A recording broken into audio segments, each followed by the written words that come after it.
What's good, everybody? I go by the name Vick3. Welcome and thank you for coming to another episode of the Eagles Post Game Panel Show. I'm accompanied by my great panel of fellas here. Listen, man, it's ugly.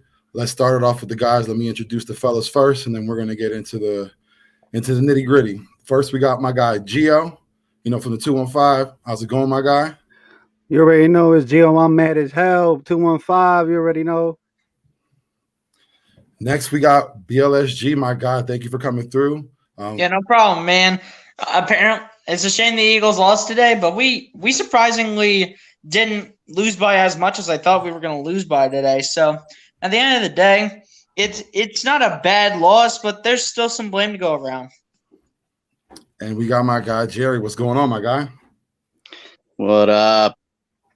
Yeah, Gannon, you suck. Blame goes to Jonathan Gannon and the defense, like I said in our group chat on Twitter. Yeah, well, before we start this off, let me just say I got to give a shout out to Key in the building. Thank you so much for the intro. Thank you for all the hard work. You know what I mean? If everybody liked it, send her a shout out. Tell her she did a great job because I think it's amazing.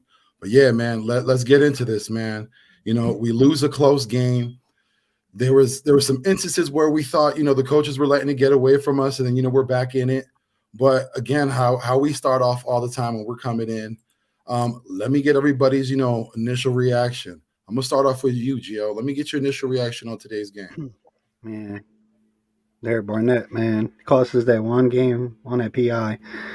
We got to remember, in crucial moments, man, we can't not have one penalty, man, especially in the key game like that at home. I thought we was going to get a walk away with the dub, man. I was hyped, man. I was literally, you see me on my Twitter, I was posting it, but I guess we'll talk about that later about Jalen Hurts or whatever. I was very impressed, man, that the game that he managed today, honestly.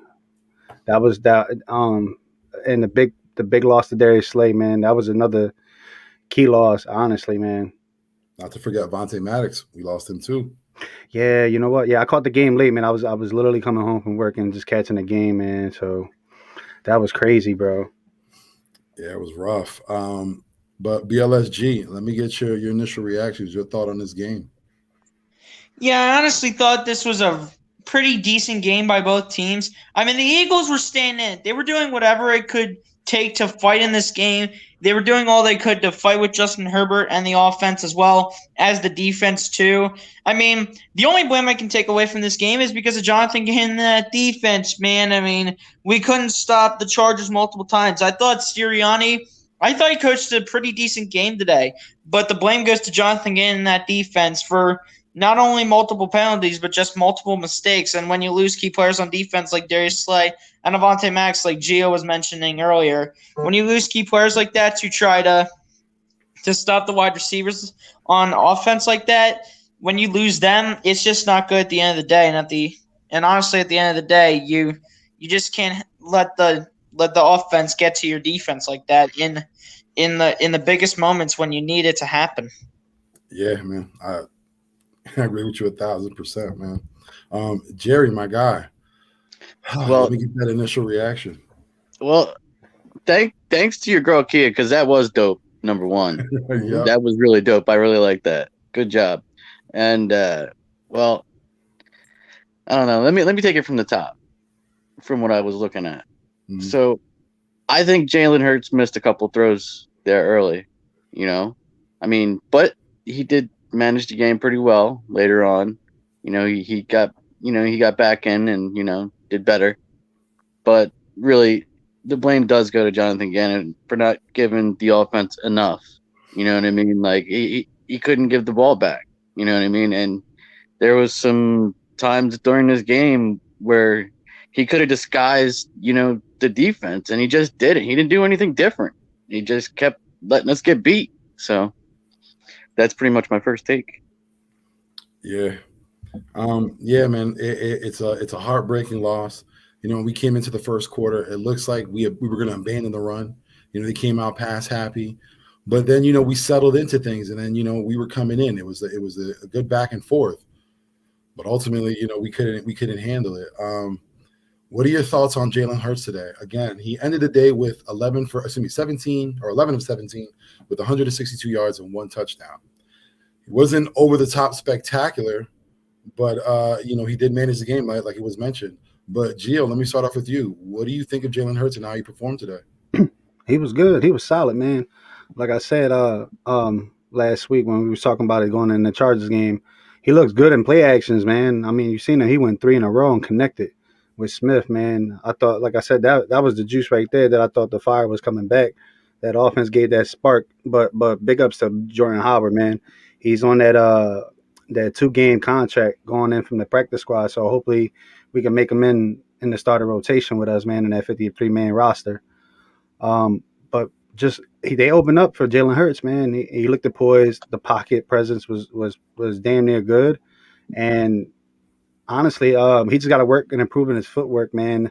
We could have had that one touchdown that he had overthrew Devonta Smith or whatever. It was at the end zone, which I believe, and then there was one to Goddard too as well. But yeah, man, he's improving. I'm excited to see him going to the next game. Sadly that we lost today, but what was it that everybody was saying? His footwork. That's the only thing he has to work on. That's it. Mhm. Just planting his foot and let it go. I think Brian Westbrook put that on his Twitter too as well. That I seen his footwork has to get improved. Everything is good, just the footwork. Yeah, definitely. There's some improvements that he got to make. There were some things I did like, but let me just hear your thoughts. BLSG, what did you think about Jalen Hurts' performance today? Yeah, again, I thought Jalen Hurts played. I thought he played good today. I mean, I can't be mad at his performance. I mean, he's doing what he's trying to do out there, trying to do whatever he can to win against whichever defense and whichever quarterback he's facing. He's trying to do everything he can to win, and he went 11 for 17 today. Didn't pass the ball a lot, but again, that was because of the run game. We were utilizing the running backs, and speaking of the running backs. Whenever we utilize the running backs, I'm starting to feel like what Miles Sanders is saying, because I feel like at the end of the day, Miles Sanders is like, how come you're utilizing the backup running backs, but you don't utilize me? I'm the starting running back. You utilize all these practice squad running backs, but you're not going to utilize me, your starter. But anyway, in terms of Jalen Hurts, again, like I said earlier, I thought he had a great game. I thought he had a decent performance. The blame I can't take much of anything away from Jalen Hurts apart from his footwork, but he is definitely improving, and I think we all should agree on that right now. He's improving game by game. He's still starting to figure out Sirianni's system here, and he's still trying to do whatever it takes in order to just find a way to win and just battles in every game and gives us a chance. But today we just came up short just because of Jonathan Gannon. Yeah. Hey, my guy. We're joined again by AK Eagles Uncensored. Thank you for coming through, my guy. Can you hear me? AK. We might be having some difficulties with AK, but it's all right. Good, brother. Hey, it happened. Oh, you're there? Here we go. Again for the intro. Yes, sir. AK, if What's you can good, hear bro? me, let me know what you thought. What's your raw initial reaction on this game today? It was a heartbreaker. I won't lie. But I did. Oh my God, I think we're having some technical difficulties. Everybody's been having technical difficulties this AK's week. breaking up. YouTube ain't letting us try to succeed this week. Well, rap, I'm trying to tell you, man. It was on our first podcast, and we was just having technical difficulties. Yeah, it's It rough. looked good, Asia Roberson. Just We'll get it in. We'll get it in. Mm-hmm. But like we mentioned before, man, we have a lot of issues on the defensive side of the ball. What are your thoughts on Coach Gannon? Dude, that was, I don't know, man. Like, honestly, it was good. I don't know what happened. He just gave up or the defense just, the gas. They were just playing at a high motor in the beginning, and the gas went out. Honestly, I just thought they should have went with Tay Godwin, man, instead of Zach McPherson on that. Not saying that he was playing some good ball, but there was times that he did get burnt, and like they played him a little bit. And why did we started blitzing late, man? Yeah. We started blitzing late. Like I said, every week we've been showing like we're just a second half team or whatever, but that got to stop, man. But they kept good though, because like I said, it was a shootout game, which we thought, it was. Yeah, honestly, he got to go. But the D kept up with Justin Herbert, man. Like I said, They just saying what's up. yeah. Oh, here we go. What's good, my God? Thank you for coming through. What is cracking, guys? Sorry, it took me a second. I had to get my mind right. Yeah, Yeah, man. I'm trying to tell you, I'm cloudy right now. Like this game is a shocker, man. Heartbreak. Like what happened to the defense? We was holding it together. I would be heartbroken if I had hope to start with. Like I would be in pain if I was like, oh, okay, like I didn't see this travesty coming. But anyway, hi, my name is Jarrell. I'm so sorry. We all got into it real fast. We were getting into it. We're all suffering right now. We're all in pain. We're just joined by our joined misery. It's a lot going on. But I'm Jarrell. Nice to meet everybody. Well, not meet everybody. Vic, me and you we had a talk. Bro, I missed you so much. I miss talking to you so much, bro. But nice I'm happy to get you on, my guy. You understand? Like the past 2 weeks, I've been busy, and I'm like, you know what? I forgot Jarrell. Let me get him on. So as soon as I came up, I made sure I had to get all my ducks in a row, get you on, my guy, because you bring up some great points. We went already 2 topics. I'm going to ask you both. Let me get your initial reaction on today's game, and let me get your thoughts on Jalen Hurts and how he played today. My initial adult thoughts on today's game is fire everybody. Nobody should get paid today. Everybody should just be jobless. One of the things that I always told myself, I told myself once we got a new coach was you got to think about it like the 2016 season. And that season, we didn't expect a lot of wins, but we expected to see something to build off of. And what they definitely had the credit of back then was the mind was right. The coaching was right. Maybe not the bringing up of the talent was okay, but the coaching, you could see the schemes and you could see the things that they were trying to do, but the personnel wasn't there. And I know that excuse gets used a lot right now, especially with this team, but even if we had the best of best players, that doesn't stop bad coaching decisions. People just again, Darius Slay has been pretty decent this year and he was getting cooked. Like Fletcher Cox has already come out multiple times. Well, not multiple, but at least once and been like, bro, what are we doing on defense? This looks terrible.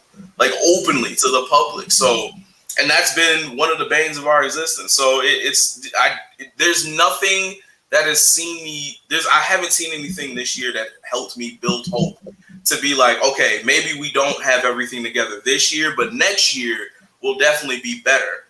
So there's that. And then also my thoughts on Jalen Hurts. Jalen Hurts, great athlete, great. He's a terrible quarterback. He's really good at running around, but he's like Lamar Jackson. He's every Lamar Jackson criticism personified. He's great with his legs, can't really see downfield, not very accurate, doesn't really go through his progressions. And he'll come back and he'll make the play like he did with Devonta Smith. And it's cool, but why can't you do this consistently, my guy? There's people open. We've seen enough tape to be like, yo, you at least have somebody to make a right decision with. And it just feels like it's always either too short or too over or a step too late or just always something. And we gotta understand that we're gonna be looking for a quarterback next year. Either that, or we have to understand that we need a new coach that can do something with him. And we're back. Even then, we're back at square one again. So I don't know. I'm about sick of it. I'm just now that we touched on the coach, it's heartbreaking right now, man. Like we're going through it because, like I said.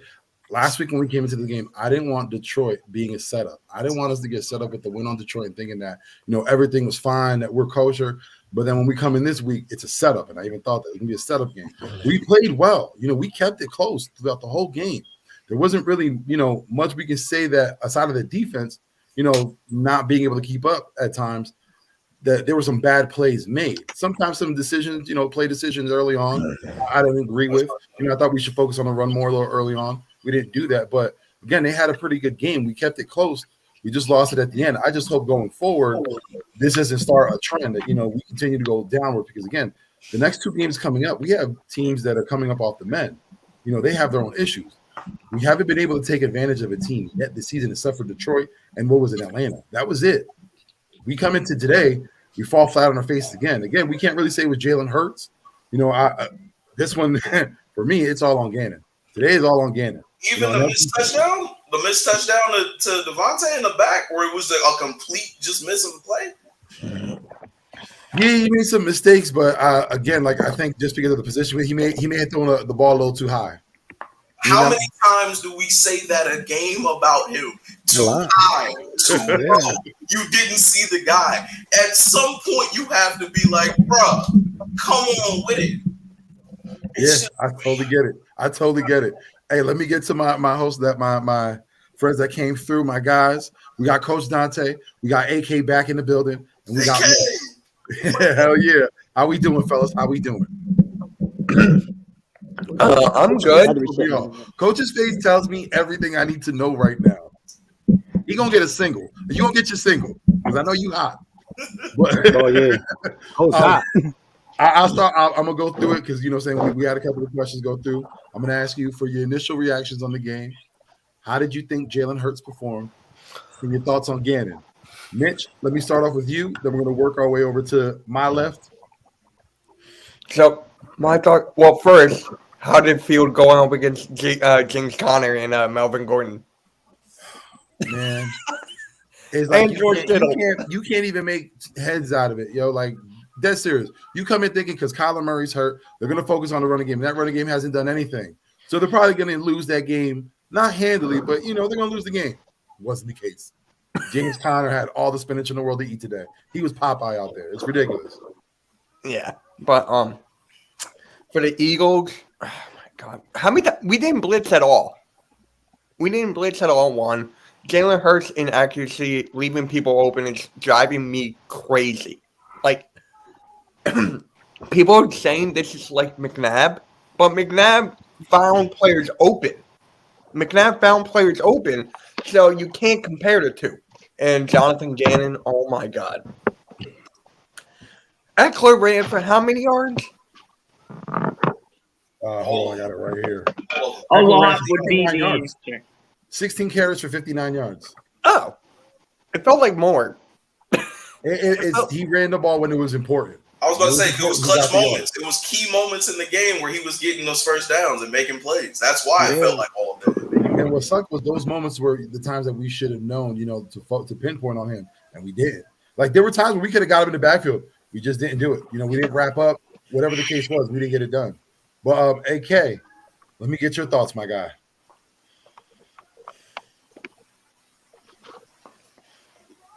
Oh, my God. Here we go again. I think we still got technical difficulties. Let me shoot it over to Coach Dante until we get AK back. AK just needs to move closer to his router. I don't know, but Coach, my guy, how we feeling? First of all, thank you for having me here. Always good to be around you great guys. G, G-O, BLSG, Boy Money Mitch, my boy Vic, AK, and brother in the hat right there. But, yeah, another slap in the face. 28 first downs. That means you got 28 first downs. That's almost 35 first down. That means you weren't stopping nobody. You couldn't even stop me out there if I was to play receiver. You couldn't even just stop me out there. So, again, I thought the offense competed well. Thought Jalen Hurts, that open throw that he had on Dallas Goedert. If you're going to be a elite quarterback, franchise quarterback, that throw cannot be high. You got to hit him right there on the button. Then they get the ball back at the 1 yard line, and this is how you know the defense wasn't going to be on point. The ball is at the 1 yard line. They drive 99 yards down the field. That's the whole first quarter basically. Granted, they didn't score, but they drove 99 yards down the field. You mean to tell me you couldn't make one play to get this offense back on the field? They get the ball right. We get the ball right back. I mean, again, Nick Sirianni decides to throw a pass in the end zone. Jalen Hurts just didn't. He didn't look at nobody to see who was open. He just took off running. All of a sudden, Bosa came and appeared. Like I say, uh,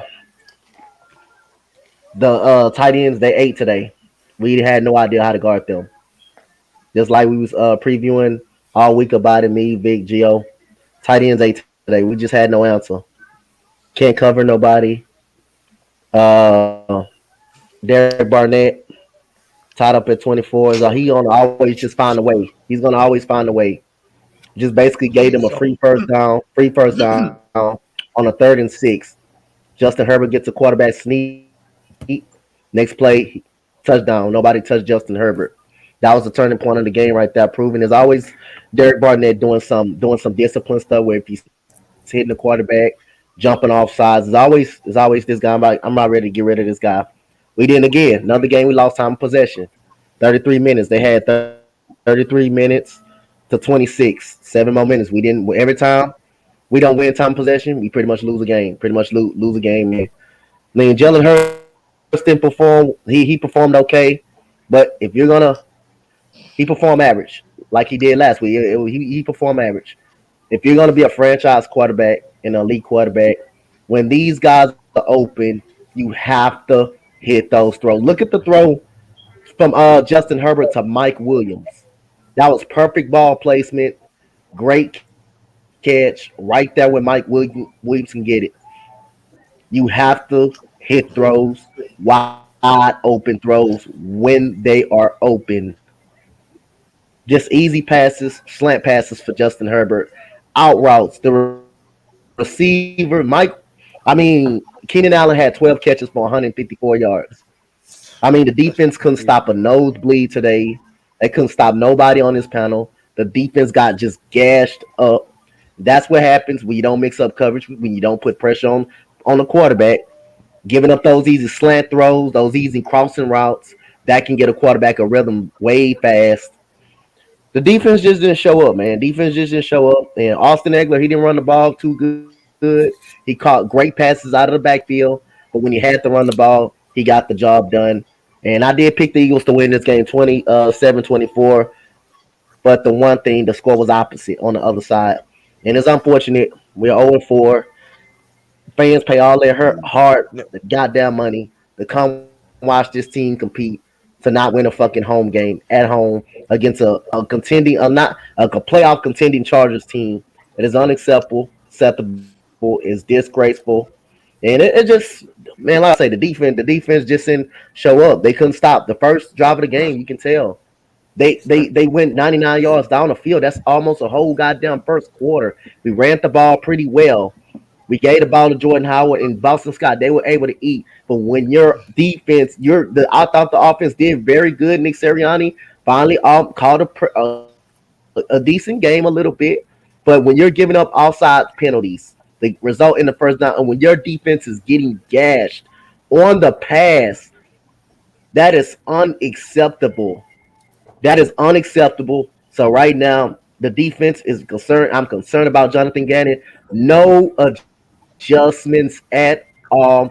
No blitzing at all. Just giving Justin Herbert all this damn time in the pocket. And it just disgusts me, though. So, yeah, another loss at home, 0-4. It's just something not to be proud of.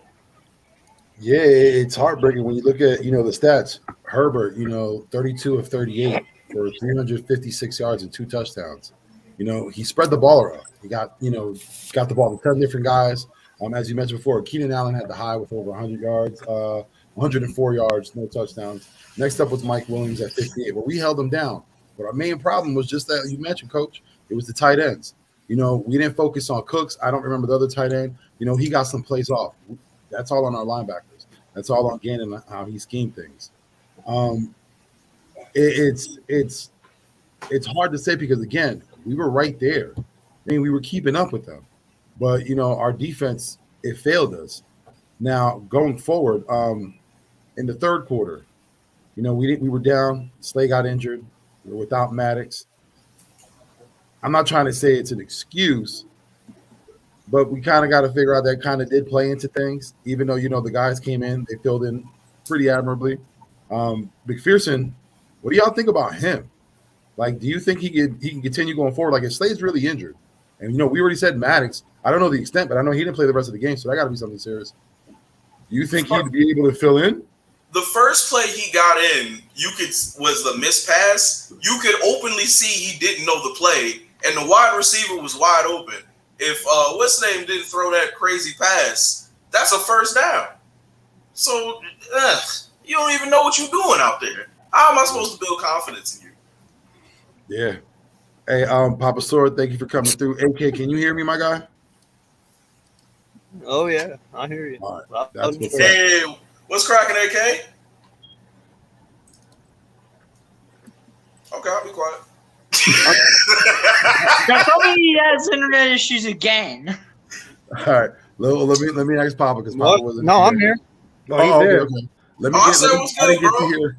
Yeah, I didn't get to hear your initial reaction of what you thought of Jalen and Gannon. Let me get it, and then Papa, I'm gonna go to you with same questions. Listen, man, I actually look at this on a whole different outlook than y'all. Like, I understand it's a heartbreaking loss. It was disappointing, but I even said it last night. I heard Dante say about blitzing. This was not a game where you wanted to blitz a lot. Okay, when you have Keenan Allen, Mike Williams, Cook, and you have Eckler, who's actually a pretty decent scat back and can get out and run, dude, blitzing is the last thing you wanted to do against these guys. You had to cover over the top. You had to. Because if we blitzed, they were going to kill us deep. And we all knew that. So I think scheme-wise, we ran it correctly. We're still building, man. We're still I know why people get irritated, but damn, like, take it easy on McPherson. He played literally one quarter. You know what I mean? Like, of course he's going to be a little rattled. He's never fucking played before. This is what I'm talking about, man. Patience. This is exactly what I'm talking about. Patience. You lost patience after one quarter of watching a rookie play who wasn't even supposed to be out there. You're like, I didn't see it. You were like, that's a first down if he makes that. Well, of course it is. He's a rookie. He's never fucking played before. Of course he's going to miss certain things. It is what it is, man. It's a shitty fucking loss. It really is. But I think the team played decent. I told you, this Chargers team is not a team you want to mess with. Yeah, they were looking shaky the last couple of weeks, but we all consider them a playoff team, do we not? Yeah, or at least a contender. A contender, not a team, but a contender. Yeah. I mean, a lot of people think very highly on Justin Herbert. Keenan Allen's very good wide receiver. Mike Williams, very good wide receiver. It was a challenge, and I think we faced it pretty decent, only by losing by 3 points and staying with them the whole fucking game. I mean, granted, it's not a win, and it sucks. Like I said, it's a heartbreaker, but damn, these guys battled their asses off, dude. I can't ask for nothing less. Real quick, it's week 9. Like, that rookie thing only goes so far with me. It's week 9 over here. Like, he's been repping for 9 games. The first play he comes in, he doesn't know what he's doing. The first play, that was almost a touchdown. If again off of a bad Fizzle, I love you, dog. That. Mad respect for you. But you have to understand something, bro. McPherson did not come in here. McPherson did not come in here being. He did not come in here being a Jalen Ramsey. He did not come in here being, no fucking high ceiling cornerback. All right, like, if this guy was picked in the first round or some shit, then I could understand what you're talking about. But he's a 4th round fucking pick. Like, you got to give him time, dude. Like, holy shit. This is what I'm talking about, patience. I can see it, but at the same time, he's had time. He has played against, top talent.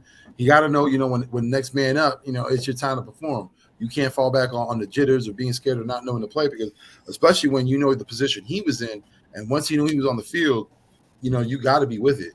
That's the time that you can't be forgetting plays. You can't forget where you're at or the situation. You got to be with it right then and there. When you're on the field, like all lights are on you. But again, you need to pay attention to your assignments. And that was one thing. I don't know if it was the jitters. I don't know. I can't say. But yeah, he in that first play, that wasn't a good way to start off. Y'all know who we never say about Patriots players?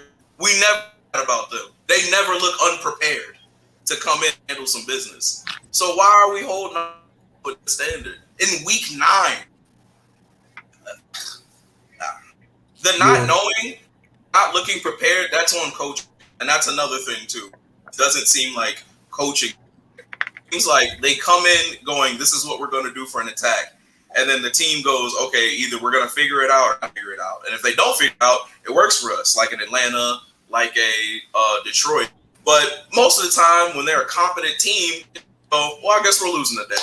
Let's just hope how pretty we can make it. And then we just continue to get slapped in the face. And that's fun coaching. Now, let me ask, did you see any improvement from Coach Sirianni?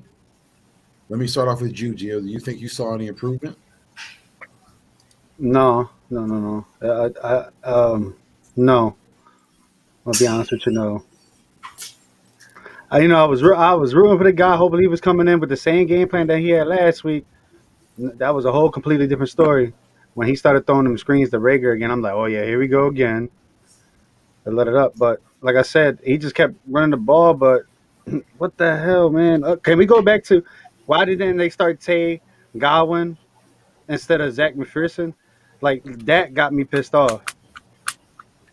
Yeah. Last week he was in a situation, the same situation, in like late game, and he held it down or whatever. Why didn't they start him now? We got a special teams cornerback coming out playing situational ball, and he don't know what he's doing. Yeah, can't argue with that. Godwin, for the most part, has more experience. He was in Arizona. He got some playing time. McPherson did it, even though it was a different defense. But again, he's out there with professional talent. He knows how the game is played. I don't know. Again, I don't know how the depth chart is working out. Maybe they trust Zach McPherson more. He's been around more. That's more of their guy. Godwin's only been here for 2 weeks. But again, like you mentioned, he played last week. He played well. There was no reason why not to put him back out there again. Well, Fizzle, let me get your thoughts. What do you think about Coach? Oh, he should have been fired. Like, I think we're just playing with borrowed time now. He should have been up out of here. I mean, we were waiting for him to either lose to Detroit, but he won against Detroit, so he was like, well, I guess we got to figure it out again. But no, this is it. He got to go. He's not the guy. I know more quotes about Flowers than I do about his coaching style. I don't have time for this anymore. I'm here for football wins, all right? And especially looking forward to it, like, have you guys seen anything that made you go, this is something we can build off of next year? This is something that we can invest a whole nother year? Also, let's say we do get a new quarterback. I don't think that fixes the situation. We had, 7 weeks of watching him trying to put an offense together and fail miserably, repeatedly? What are we doing here? It's the same thing I said when Doug ended up getting let go. If we brought you in if we brought you in as an offensive-minded coach and our offense looks piss poor, what are you really doing then? Why are you really here? What are you really helping with? So not only that, but it puts more stress on the defense in that situation because our offense is really never consistent like that. And again, Jack and Gannon needs to be gone. He should have been punted out the stadium today. I don't know why he still is allowed to take money from us, but that's a whole different thing. But no, none of this matters. Like, I haven't seen anything in 9 games that lets me go next year with a better cast and some more draft picks and some more people here and there. This could actually be a better squad. Absolutely under him. Absolutely not. I think we need to start really looking at other coaches. We need to start saying apologies to Eric. I know the Kansas City Chiefs ain't where they are, right, or where they normally are, but we need to go ahead and go get Eric, and we really need to sit down and have a conversation about how we want to go forward with everything, because he ain't that. He's not the guy. Unless y'all feel it. If y'all have anything positive to tell me about Nick Sirianni or any hope to give me, I am buying it. Please sell it to me now. Please. You don't know how Inspirational bad I wish quote. I had that cricket sound effect. Put that bad boy on right now. Inspirational quotes. That's Yeah, right. it. Inspirational quotes. Maya Angelou got those. And he was he was good at marketing T-shirts. That was another thing. Yo, that's serious. Like, can I be honest? That was probably the best thing he's done so far. My man can rock a T-shirt. You know, he can do marketing. That's his thing. Coaching, not so much. But marketing, he's all about it. But, It's only, Did y'all it see was that? only cute Did y'all because see we that he had a to look flower at him bouquet because he's thrown the at head him? coach. Oh yeah, that too. yeah, like he's a coach with a green thumb. He got a great eye for marketing. Did you see Papa, that, real quick, go ahead. did you see that he had a flower bouquet thrown at him after the game? No way. Seriously? No way. Yeah, they came ready with that. Like Someone aggressively came thrown ready at with him. that. No, like, he was Flowers running in the tunnel and it was just- everywhere. I don't know if it was aggressively thrown at him, but he was visibly upset. Like Sirianni kind of came out the tunnel and was like, "Really, bro? Really?" Don't really bro them like you ain't lose the game today. All right. Don't get That's mad. kind of the look. He was like, "Are you kidding?" Apparently, security was like, "Nope, get back in there." Nope. Yeah. Hey, but that's what's got to be expected when you're in Philly. You make stupid comments, we're going to turn it right back on you. You know what I mean? But Papa, let me get your thoughts. What do you think about Coach Sirianni?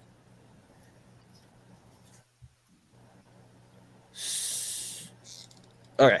I was lagging because Spectrum sucks. All right, so real quick, because I didn't get my piece about Gannon. The sole reason we lost this game.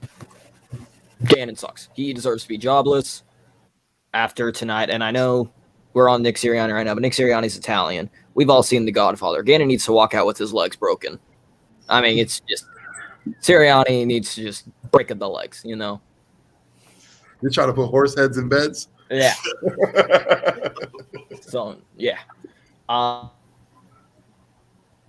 With Nick Sirianni, I mean, I'm still not confident in saying he is the dude. Or not he is the dude. He is the coach. Because first two drives were awful. That screenplay to Rager, who was also just awful. That play was awful as well. I mean, at least he ran. It's the worst defense. At least he still put the ball in. There were some questionables when it was like, why is Scott in when Howard needs to be in, or vice versa? And then just some of the formations when we're in shotgun, when it would be better under center. But I mean, yeah, I don't know. I thought the play calling was better. I still don't think he is the guy. Possibly still look at coaching, but defensive, you definitely got to look at that. I mean, you got to get rid of Gannon. Yeah, I totally agree. AK, my guy, what are your thoughts? I'm gonna plead the fifth on this one, my guy. Move on. He already caught flack with McPherson. He's like, I ain't doing it again. BLSG. No, man, it's just I just feel a lot of hate in this room right now. He's no longer pleading the fifth. No, it's I just said I feel a lot of hate in this room right now, so I'm just gonna shut up and move on. Let's go. BLSG, let me hear your thoughts. Yeah, man, I thought that Nick Sirianni kind of he was a little iffy at parts. I mean, the screen pass to Rager, that was not a good play at all. But I mean, this whole game went on Jonathan Gannon completely on this whole defense. This defense was gassed, and Jonathan Gannon was just not calling the right plays. We were bringing 5 men up, but leaving the receivers wide open. We were basically doing the same strategy that we did last week. Brought 5 men up, but we left the receivers wide open, and a few of our guys got injured. Darius Slay got injured. Devontae Maddox got injured. This guy gets injured. That guy gets injured. Every guy gets injured, and you cannot leave those receivers wide open. And we're having Zach McPherson come out here. I'd prefer Tay Gowan on the field at this point. I don't need to see Zach McPherson. Give McPherson a bit of time to learn under Gannon's system, but Gannon might be fired after this season because he does take blame for this game.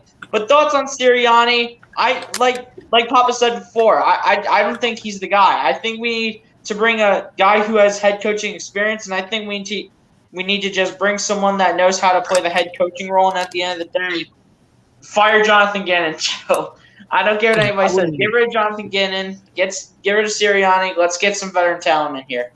I wouldn't even mind. Well, I'm not gonna say that I wouldn't mind him being an OC. Who won? At least with Sirianni? Sirianni, we somewhat saw change. At least we've been running the ball now. That's what we've asked. Less screenplays, only run one screenplay. In my opinion, I don't. Not my opinion. I genuinely don't know. I thought that was the only one screenplay. But either way, at least it's different changes. We're I under think that center. was the only screenplay in that game. We're under center. We're running the ball. He's at least adjusting. So He's making changes. Yeah. Sirianni is kind of, I need to see all the way to the season. Gannon is, I'm ready to get his ass out now. Yeah. Well, what I'll say this about Coach Sirianni, I think he did make some adjustments. He made some changes. Like I said earlier, there were some times where I thought that he abandoned the run, but he really didn't. He went back to it. He went back to it often. He understood that he needed to use it. Today, I would say, more of the issues came on the defensive side of the ball. I wouldn't say it was how everyone's saying it was overly.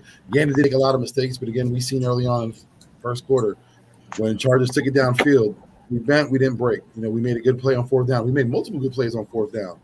But again, when offense is out there running the ball and they can continue to attack and become the aggressor, after a while, your defense is going to get tired down. We saw that. We saw them get tired. We've seen that the injuries, we couldn't come back from that. McPherson, at this point, he wasn't where he needed to be.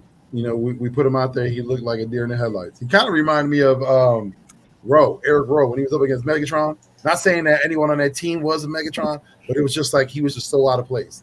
The whole time, like Rowe, he didn't know what to do. And every decision he made was the wrong one. That's kind of like what McPherson looked like today. But hopefully, another week under practice, he's a starter. However they work that out, hopefully he can get that together.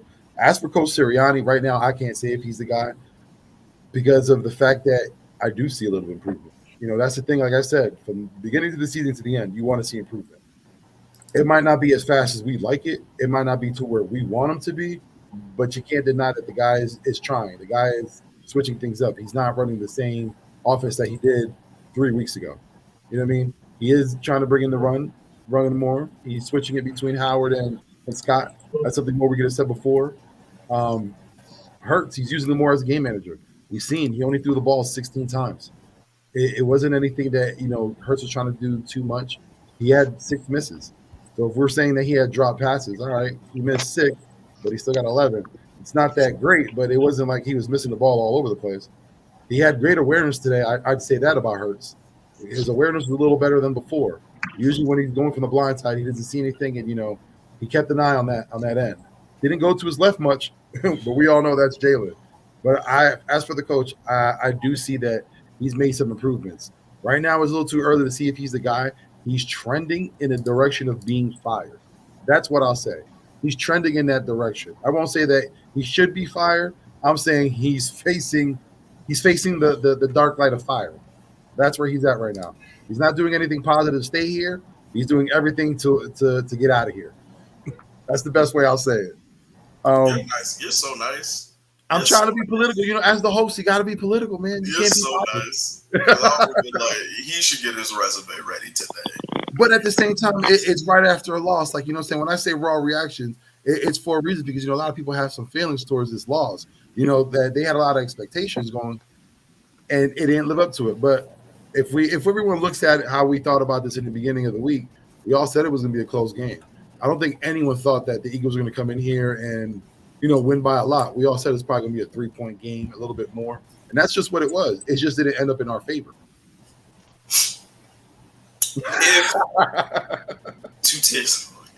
If let's say this, though. Let's say Jalen makes that pass to Devonta in the back of the end zone and then comes back with that second drive where he actually does make the play and Devonta scores.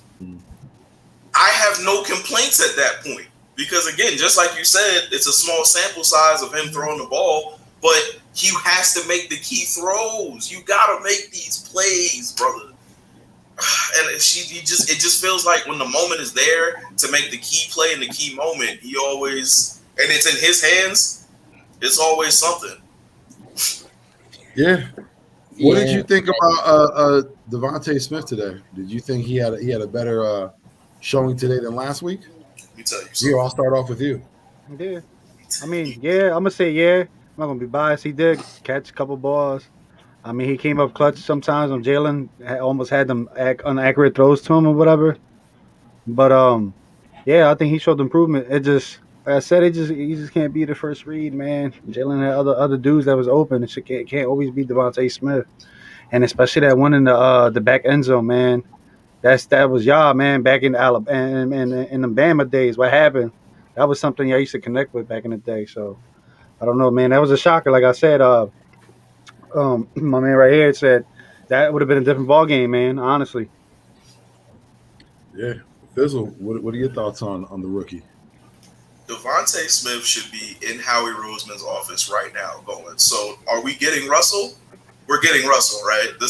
We're getting Russell. That literally should be his next move to him today, right after the game. Looking forward to I like Devonta. I think he could be a true number one wide receiver and everything like that. But looking at teams like Arizona and then who else? Tennessee and stuff like that.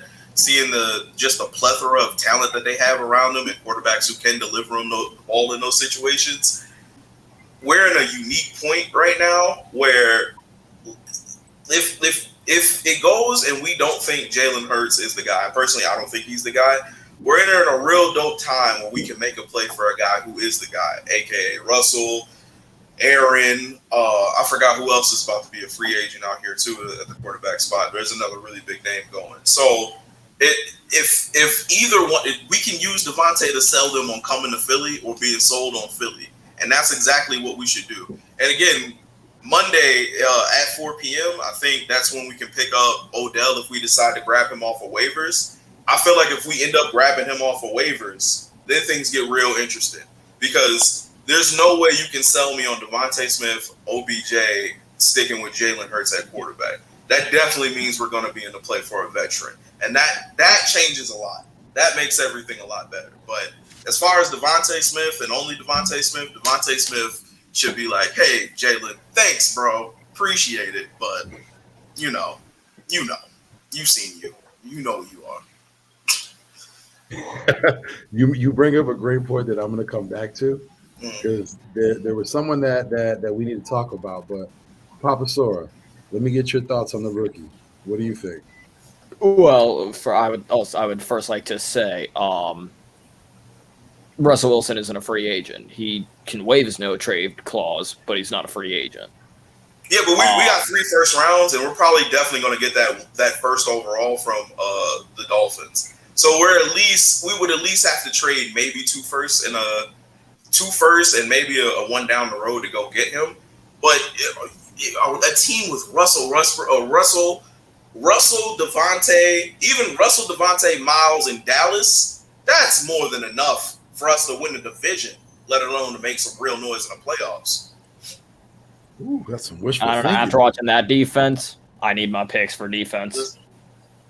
Fair. Not fair. I would take You can't argue with that. If you would ask me, Either way.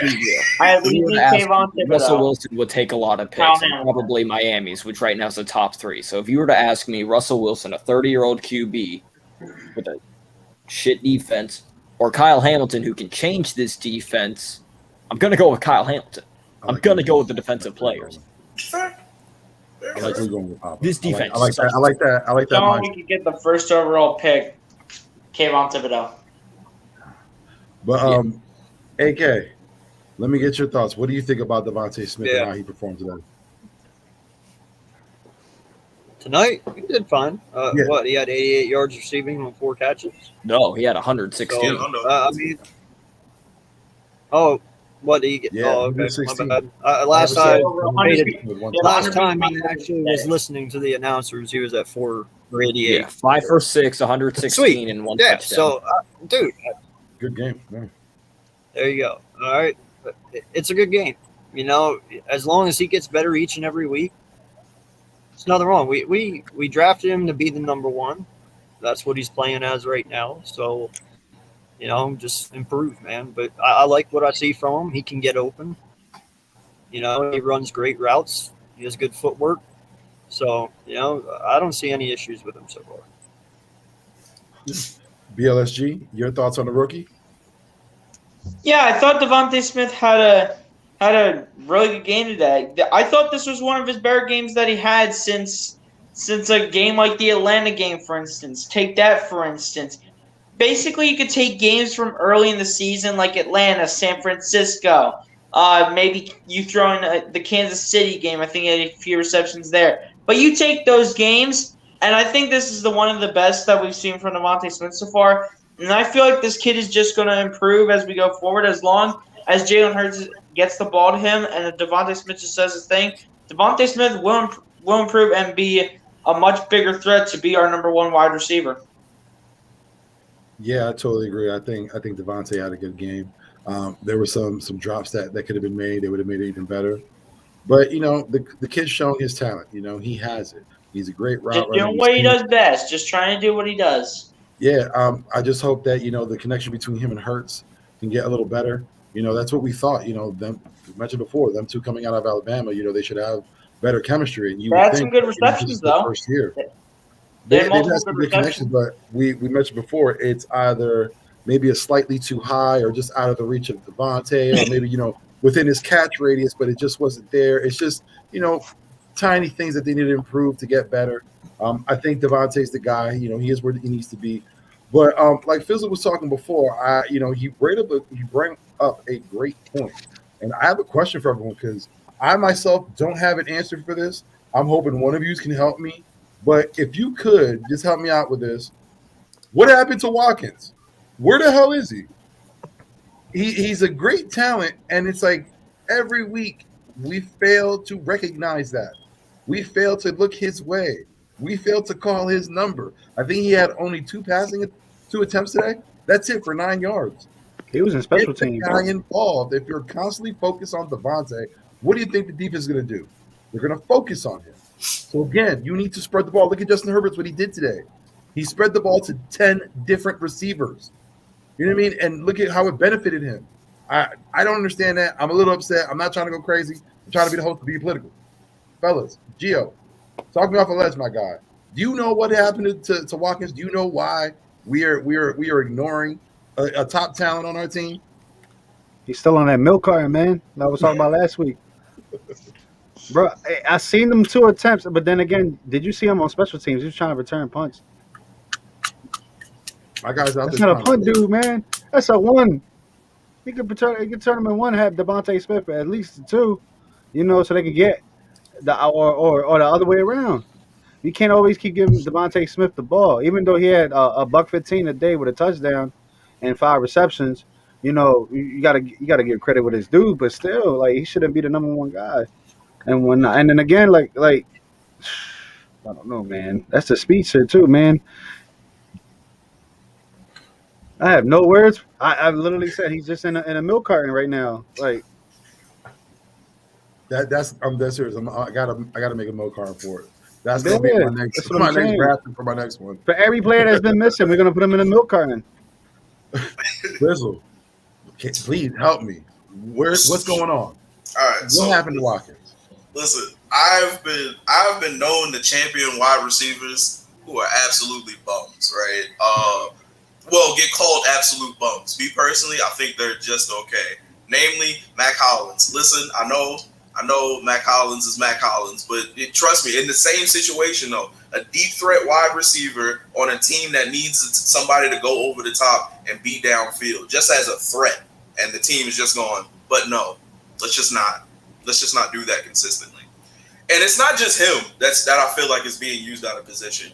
I know we get down on Rager a lot. I personally don't, but looking at somebody like Cordell Patterson and how he's been used in Atlanta, I forgot who said that, who brought that up first, but like, why are we not doing that with Rager? Strong built dude, super fast, needs the ball in his hands and a little bit of space to start really making moves. Why is he not being put in a position to play, especially on a team that is starting to run the ball a lot more? And again, I think it's 2 things. The 2 biggest problems, two of the biggest problems on this team is we know that Jalen doesn't look at his progressions. We know that he doesn't look all the way through the receivers. He gets locked on to one, and then it's just whatever happens. So partly on him, and then also scheme. Why are we not putting players in positions to win? A lot of the things that we are saying now, well, at least me personally, are things that I was saying when we needed to fire Doug, where it was like creative play calling, inconsistent. We'll have games where people will go off and do great, and then there'll be games when we're literally looking to see if they were even in the stadium that game. Good teams don't have these problems. Good teams find ways to be consistent within themselves and use their players to the best of their ability. And I've yet to really see that. Even now, even with us finally running the ball and all of us being like, thank God. Where was this earlier in the season when we had a healthy Miles Sanders? There's like, why are we doing this now? Like, I see we're doing it now, but it feels like we're doing it out of more of a necessity because we now know what Jalen is instead of being like, oh, this is a weapon or something that we can do to help us improve. And it's just frustrating, man. But I think Quez is decent. Again, he's proved that he can play. He's proved that he can make the big play when the big play is needed. Why is coaching not trying to get him involved, or why is he not getting the rock consistently? I have zero answers for you, except that our team sucks and coaching sucks, and everyone needs to be fired. I somewhat agree, my guy. I'm not all the way there. I'm not all the way. Like I said, they're trending in that direction. But Papa Sora, let me get your thoughts.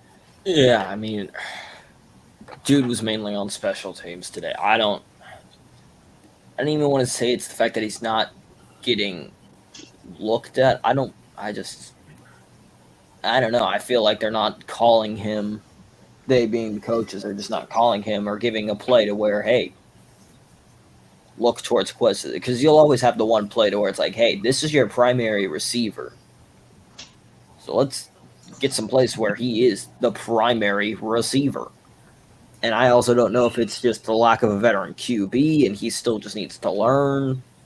Or not veteran QB, sorry, veteran wide receiver, and he still just needs to learn.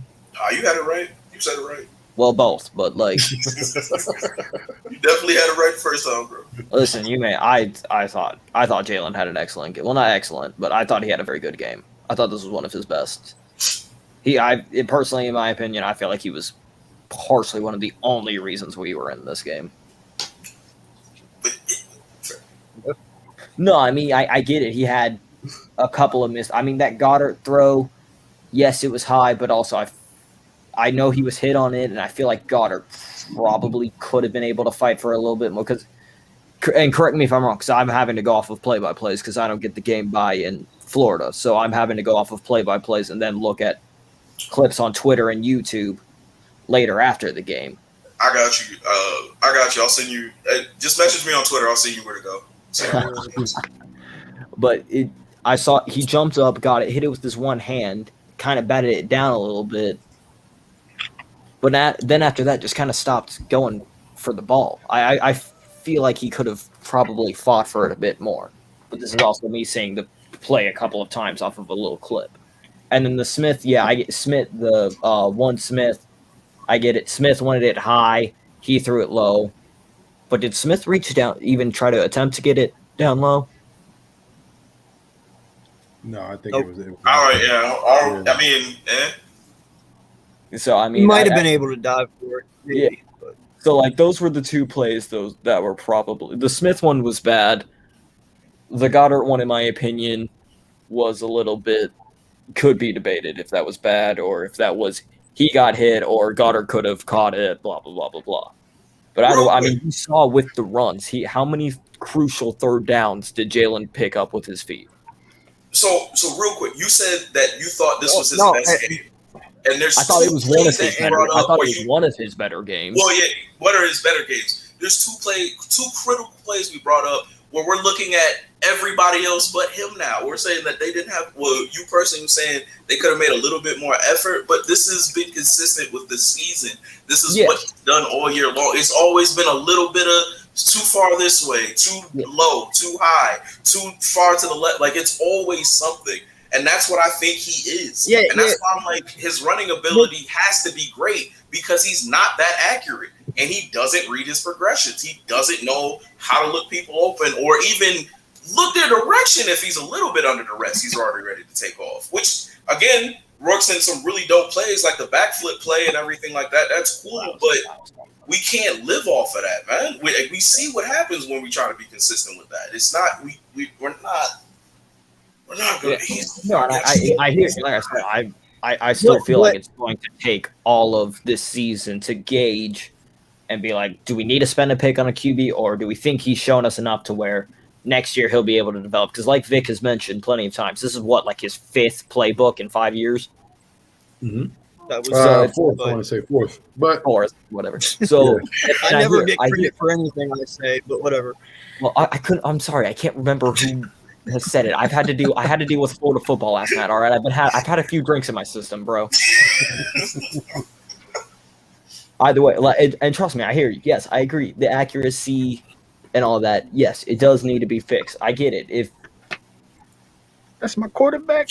it's this, and that's the thing. You know what? I give you the Dallas Goedert one. You know, I do. That was a very iffy throw. Okay. Yeah. But I'm not giving anyone the fucking Hurts throw to Smith in the end zone. Yeah, and that one, okay. That one, Joey Bosa came unblocked, untouched from anyone, and he was 2 inches from Hurts' face when he let that ball go. I want to see any of you complete that fucking pass. Nobody. Like it's not gonna. It's very hard. Nobody guarded Joey Bosa. I would like Carson made that pass. Huh? You know what's crazy? What did you say? Carson Wentz wouldn't have fucking made that pass. Shut up. All I'm saying is that's Somebody soft play that bring Hurts did. up the Washington highlights when he hit Mac Hollins and took one in the chin. Bosa has a crazy wingspan. Bro, A lot of people. Carson Wentz remember would that. have never ran out of the damn pocket like Jalen Hurts did today. Nah, Two Carson things got can out be the pocket. true. Two things Carson can got be out the true. pocket. No. Yeah, Carson got out the pocket. He got out of some tight situations. You know what I'm saying? He was Magic Man sometimes. I give him that. I will say, I will level with you. That's sometimes though, Vic. That's not all the time, though. I will level with you and say that the all potential Carson would touchdown have to done is Hurts lean forward or and to take him Smith back. That's could all have been Carson would have done. So also, I will say that, yeah, Smith should have had that one, or Hurts should have connected with Smith for that touchdown because Smith was wanting to get high. I guess I know Smith beat the route, but Smith would have also probably been able to moss him if the corner caught up. So I'll give you to that. That one was a bad throw. Goddard one, debatable. Again, I don't know. I'm going off of what I've seen. But can we really put the blame on Hurts? That one Hurts was when the defense didn't get a single QB hit? Yeah, I can't blame Hurts. I can't blame that one on Hurts. I won't say I can't. Yeah, that one I can't. But I won't say I can blame much on Hurts. There was things that decisions that he should have made, better decisions he made. He should have got the ball, better throws. Yeah, that would have helped us out a lot. You know what I mean? That would have helped us out immensely. So he did orchestrate 2 beautiful drives when it was the second touchdown to Smith, and then I think there was one where it was a couple of them. With his legs, he was able to get the first down. But there was just, the drive to get the Gainwell touchdown, and then the touchdown that ended up being Smith. Those 2 drives were orchestrated beautifully by the offense. Yeah, like I said, but we got to judge them the whole game. We can't judge parts. No, I know, and I would just like to say those 2 drives were orchestrated beautifally. Oh yeah. I just want to real quick point out that we've said, because be better. We've said multiple times that our QB has to be better. Why not get a better QB? That leads me to my next point then. So I'll ask everyone, and I'll start off with Gio. After 9 games, what grade would you give Jalen Hurts at the moment? Gio, let me get your thoughts. Throughout all 9 games? Throughout all 9 games. What grade you would? Now we're not talking about last year. We're just talking about specifically this season. What would you grade Jalen Hurts? That's tough. That's my guy, but be honest with you, as an Eagles fan, a C+, man. A C+. I mean, hey, C+ is passive. I mean, yeah, but then like I said, say that every year. Like I said, yeah, dude, like he just got to the passes, man. Be more aggressive with them a little bit. Just be conservative with them though. And he does got wheels though. Like he did prove it today. He was super hurt for a little bit. But like I said, it should have always had to be like just always him on with them damn right back. Like his reads is crazy, bro. Like I'm just mad because like he could have did a better game today against his defense. We seen it with them play actions, like I was saying it earlier, man. He was connecting. He looked good in the center, which again, that should be the key right there. But the accuracy, man, it's not there. It's not there, man. Them deep throws, just too much ball in them. These are easily could get picked. These are plays that can easily get picked. And again, it's not a one receiver team, man. He has multiple reads. Look at that last game where he had I can see he passes to 6 different receivers.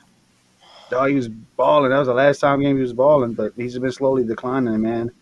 And sad to say, I'm still rock with him. Like I said, it's all the development, but I don't know, man.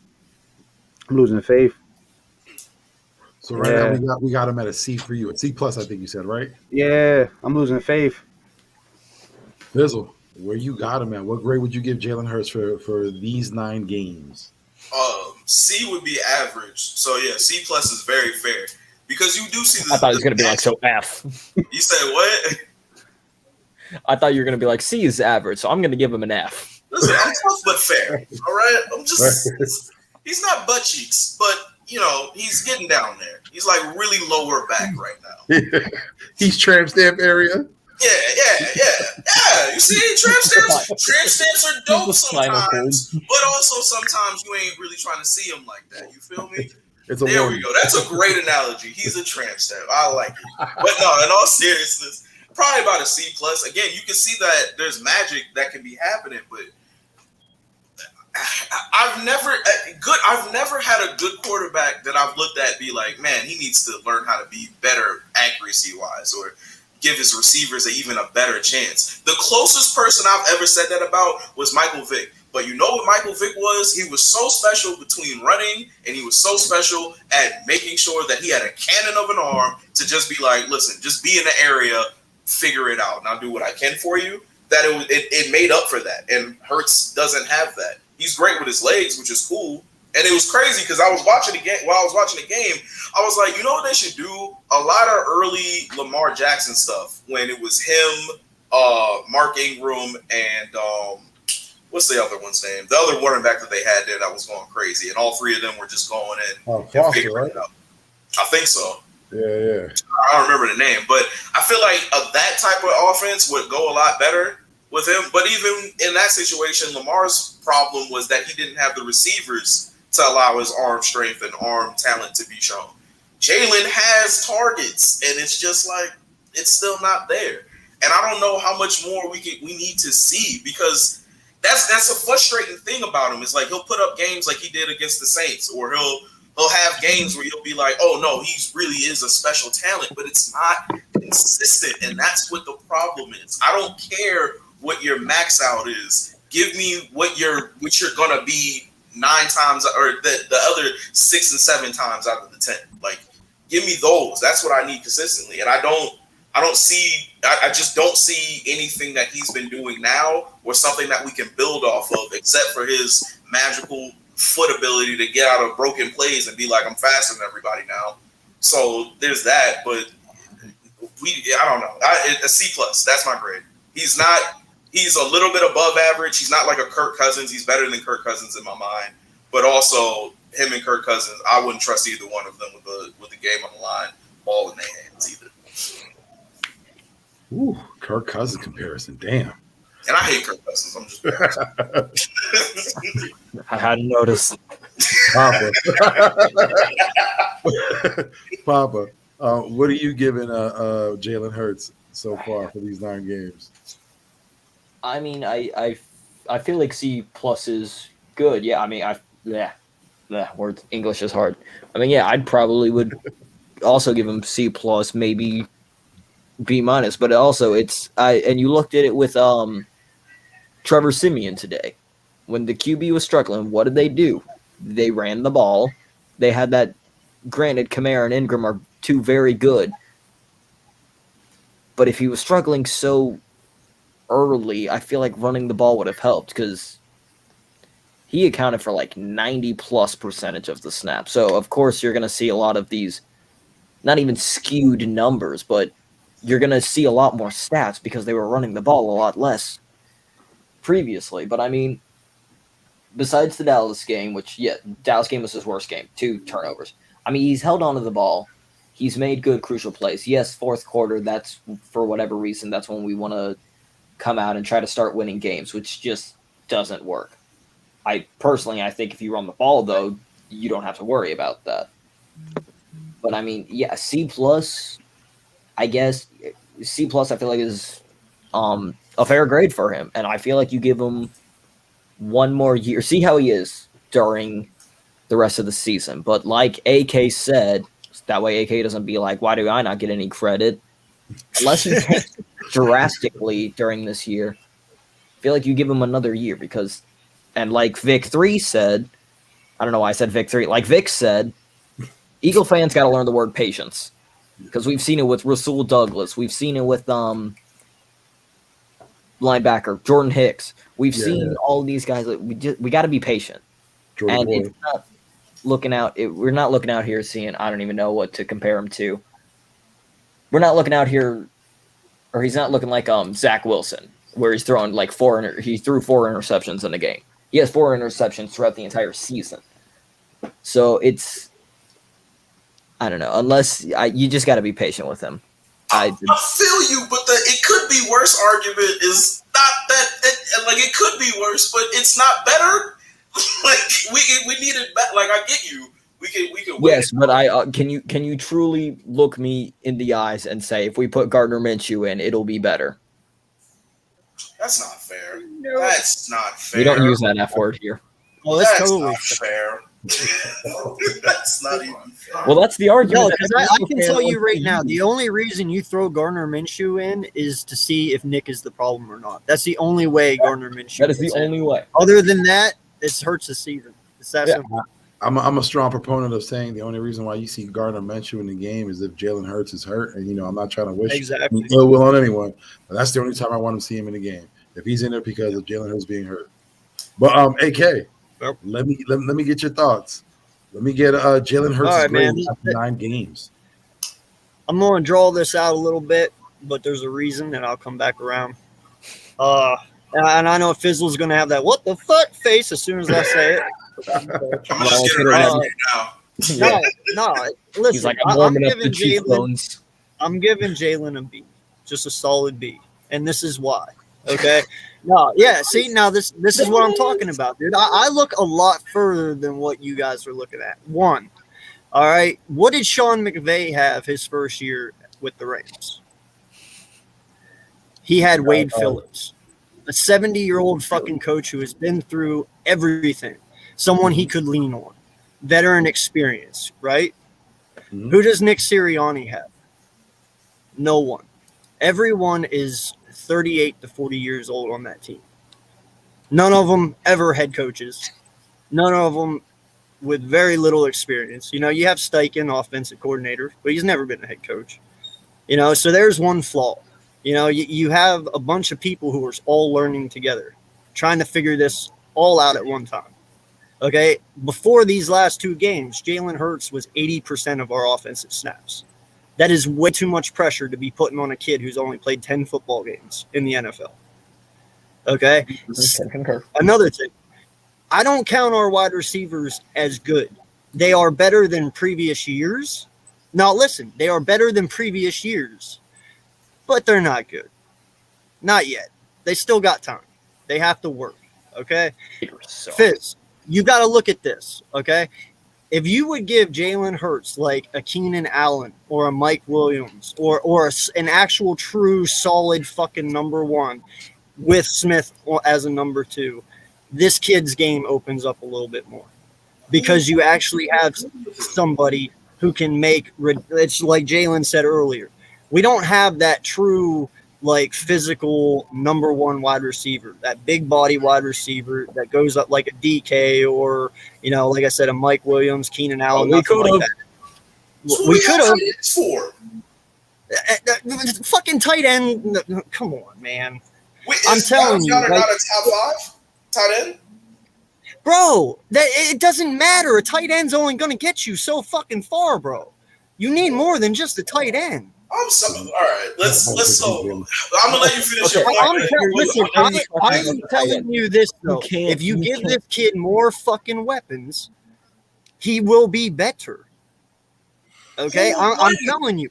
This wide receiver group has to grow. Where's the veteran wide receiver? What, you want to tell me that our vet's Greg Ward? I'm going to laugh off of this fucking channel. I promise you. That's not my thing, but who wouldn't look better with better weapons? Kyler Murray is about to have a career year. But that is my fucking point. Look what Kyler Murray did his first 2 years, and now that he has weapons, he's balling the fuck out. That he has did he not go head to head? Did he not go head to head with Kyler Murray last year and almost beat him? Same statistics and everything. With less wide receiver talent. That's my. But that's and an awful defense. And an awful defense, much like this game. That's all I'm going to say. He had less wide receiver talent then, but our wide receiver talent now isn't that great either, man. Yeah, we got Devonta Smith, but it's I said it's better than previous years, but it ain't fucking no A+. It ain't no fucking B. It's better players, but not the same amount of experience. It's better players, but it's not better fucking development. It's not better production. It's better players, but with the same fucking production. You need a fucking number one. You truly fucking do. This kid does not have the dynamic weapons yet to show you everything he's fucking got. That's what I'm trying to tell you. So I give him a B from all the bullshit he's had to put up with throughout the year so far, with the limited lack of production at wide receivers, not running the ball the first 7 fucking games. All this shit takes into account, my guy. Not running the ball the first 7 games, definitely fair.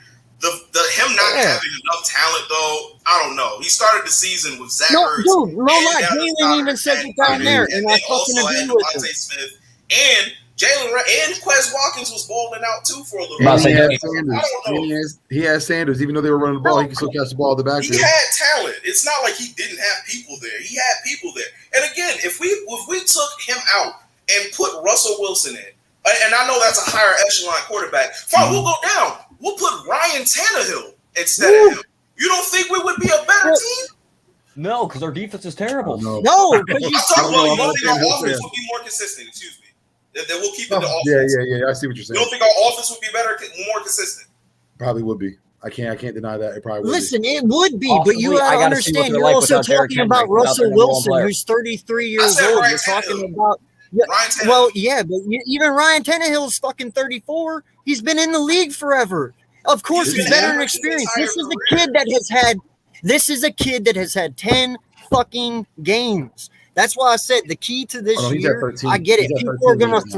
People are gonna fucking fly off. But the key to this fucking year, the one word that everyone needs to understand is fucking patience, man.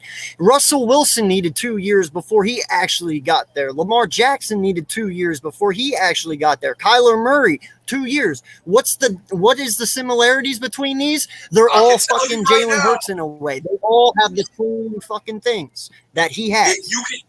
The difference between everyone you just named and Jalen Hurts is that everyone you just named didn't have a team of wide receivers, or not wide receivers, just didn't have some names that he could definitely depend on when he first got there and finally got the name. Kyler Murray didn't have Devontae Hopkins, AJ Green, and all these other bodies and James Conner going on in. He was a decent quarterback. You're right. He had Larry Fitz. You're right. He had Fitzgerald. In the career, Larry Fitz. Kyler Murray had Fitzgerald his rookie year. You're right. He didn't have D-Hop. He had Fitzgerald. Road Larry Fitz. Let's be fair now. He had old Larry Fitz. He was still fucking playing though. He was still good. Listen, would you not take Fitz? Would you not take Larry Fitz at the beginning of this year as a veteran wide receiver for this team? No. Well, that's dumb. That's dumb. No one would take Larry Fitzgerald. That's why he's a free agent. That's dumb. No.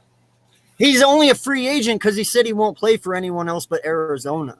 And everyone knows that, and that's why no one went loyal to get him. He's a little too low. Listen, I'll say this, man.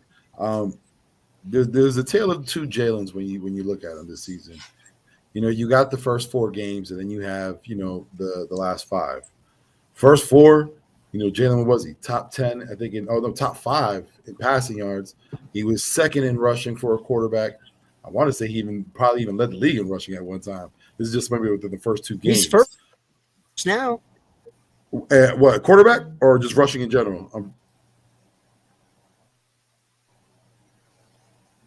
All right.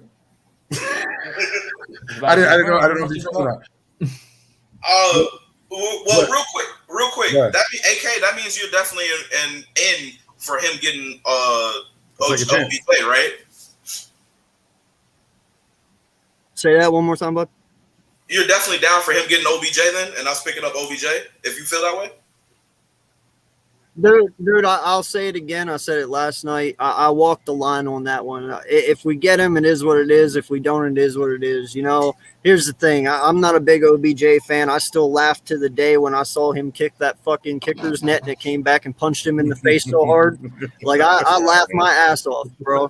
I can get behind OBJ because of his physical asset and what he can do on the field, but as a mental guy and what he brings to the locker room, nah, I'm okay. But I'm not gonna deny talent. You know what I'm saying? I won't. I mean, what's the worst that could happen? You only get $7 million you have to pay towards him this year, and then you can cut him at the end of the season. It is what it is. Dad comes in and beats up Jalen Hurts. Yeah. Let's be real. Jalen Hurts could kick OBJ's dad's ass. Let's be real. Yeah. He's gonna be like, "You really want to fight me, bro?" No, listen, he did not leave New York in good terms. All right, he really didn't. Now the fans. Well, but still, I mean, you can still leave under good terms. No, I think when you don't got to be you don't have to be vocal and make a scene about it. Nah, he got shafted. He got shafted. Pause on everything, but he got shafted. You know what I mean? Because let's be honest, the reason why the Giants got rid of him is because they gave him a contract that they couldn't pay him, and they were trying to move on. The same reason why we got rid of Wentz. We got into a contract where we second guessed it and we didn't want to pay him, so we got rid of him. That's the reason why OBJ was gone, and they made him look like the bad guy. He went to Cleveland. They didn't know how to use him, and they didn't want to look stupid for trading for someone. Again, they didn't know how to use him. OBJ went about it the wrong way, but again, a lot of it gets put on him. When I don't think he really has anything wrong. He didn't do anything wrong. You heard when he was in Cleveland, he's been quiet. He has not made any noise until now. You know what I mean? When he's probably had enough, and he's like, I just want to get the hell out. You know what I mean? By any means necessary, just get me out. And you got to understand. I understand him. Like, you know what I mean? Well, he was top 5 receiver, and he gets lost in the shuffle in Cleveland, out of all places. Like Jarvis Landry is making more plays than him. That's ridiculous. And Jarvis Landry's also throwing the ball to him better than Baker Mayfield is. He's getting the ball thrown at him. That's why. And that's it. Well, for me, that's Jarvis Landry's better QB. But there's reasons for that, is there not?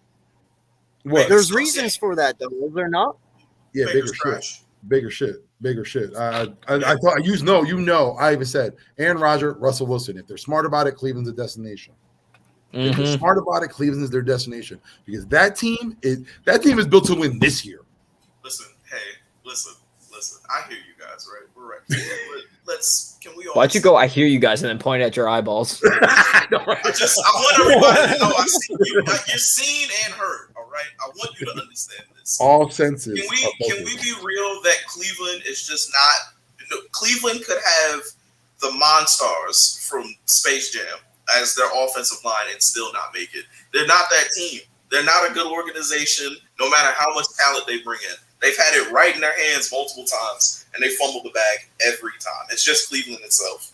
I would never go to Cleveland if I was a player. There's no. I honestly don't know why they ride so hard for Baker Mayfield. Like I said, if you would have a different coordinator, listen, I'm telling you, they'd be in the Super Bowl now with that running game, that defense.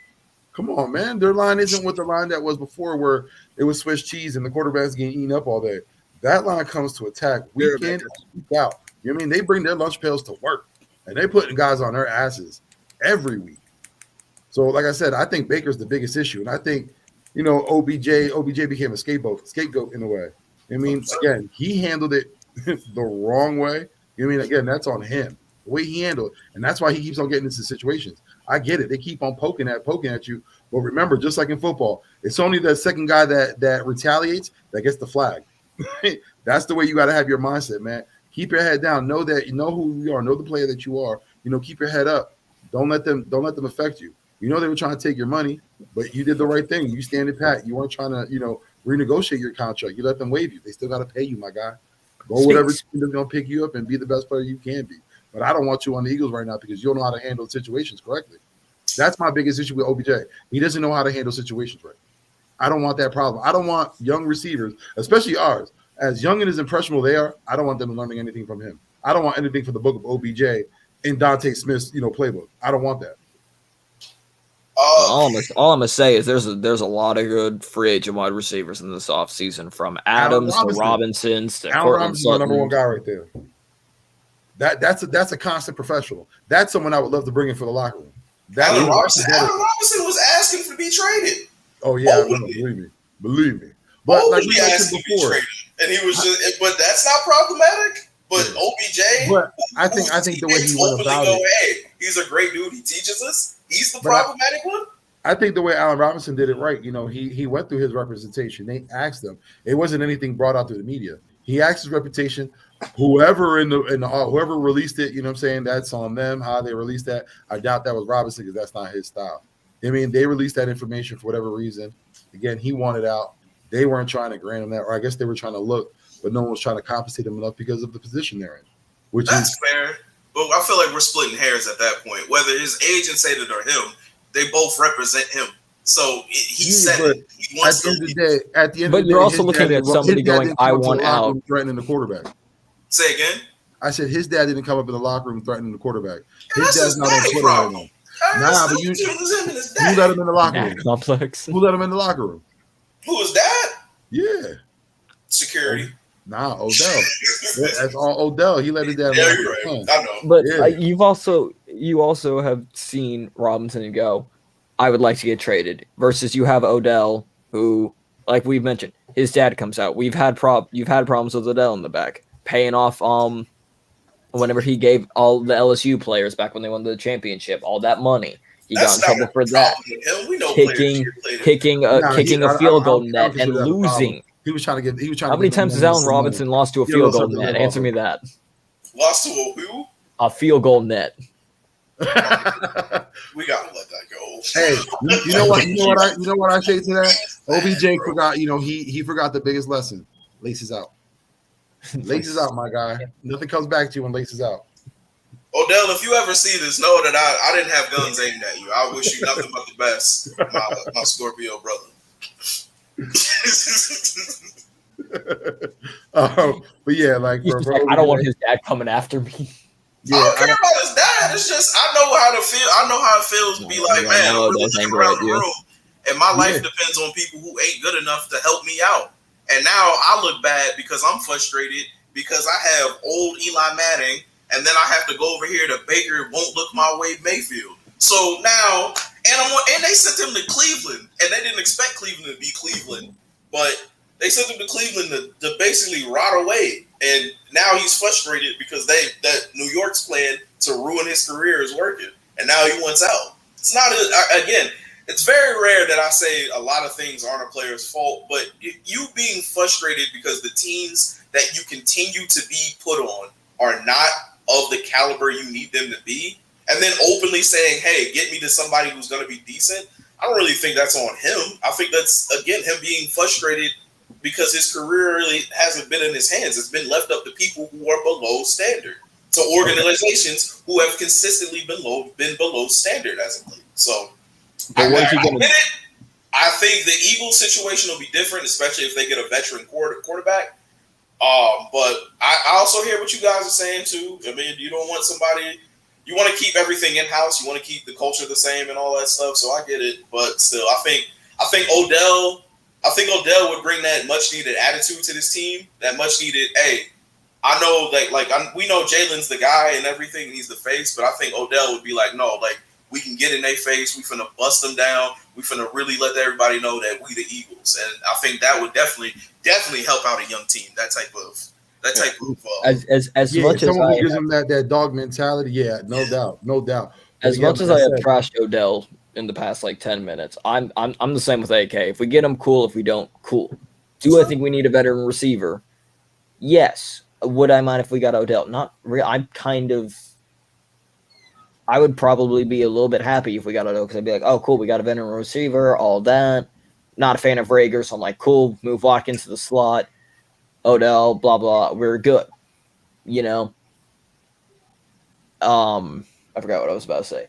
But it's also like you said, he wants to go to contender, which with a guy of his talent, yeah, you'd want to go to a contender. Probably the Rams, since they get everybody that they want. They probably the Rams are the new Buccaneers. My grandchildren are here, but that's besides the point.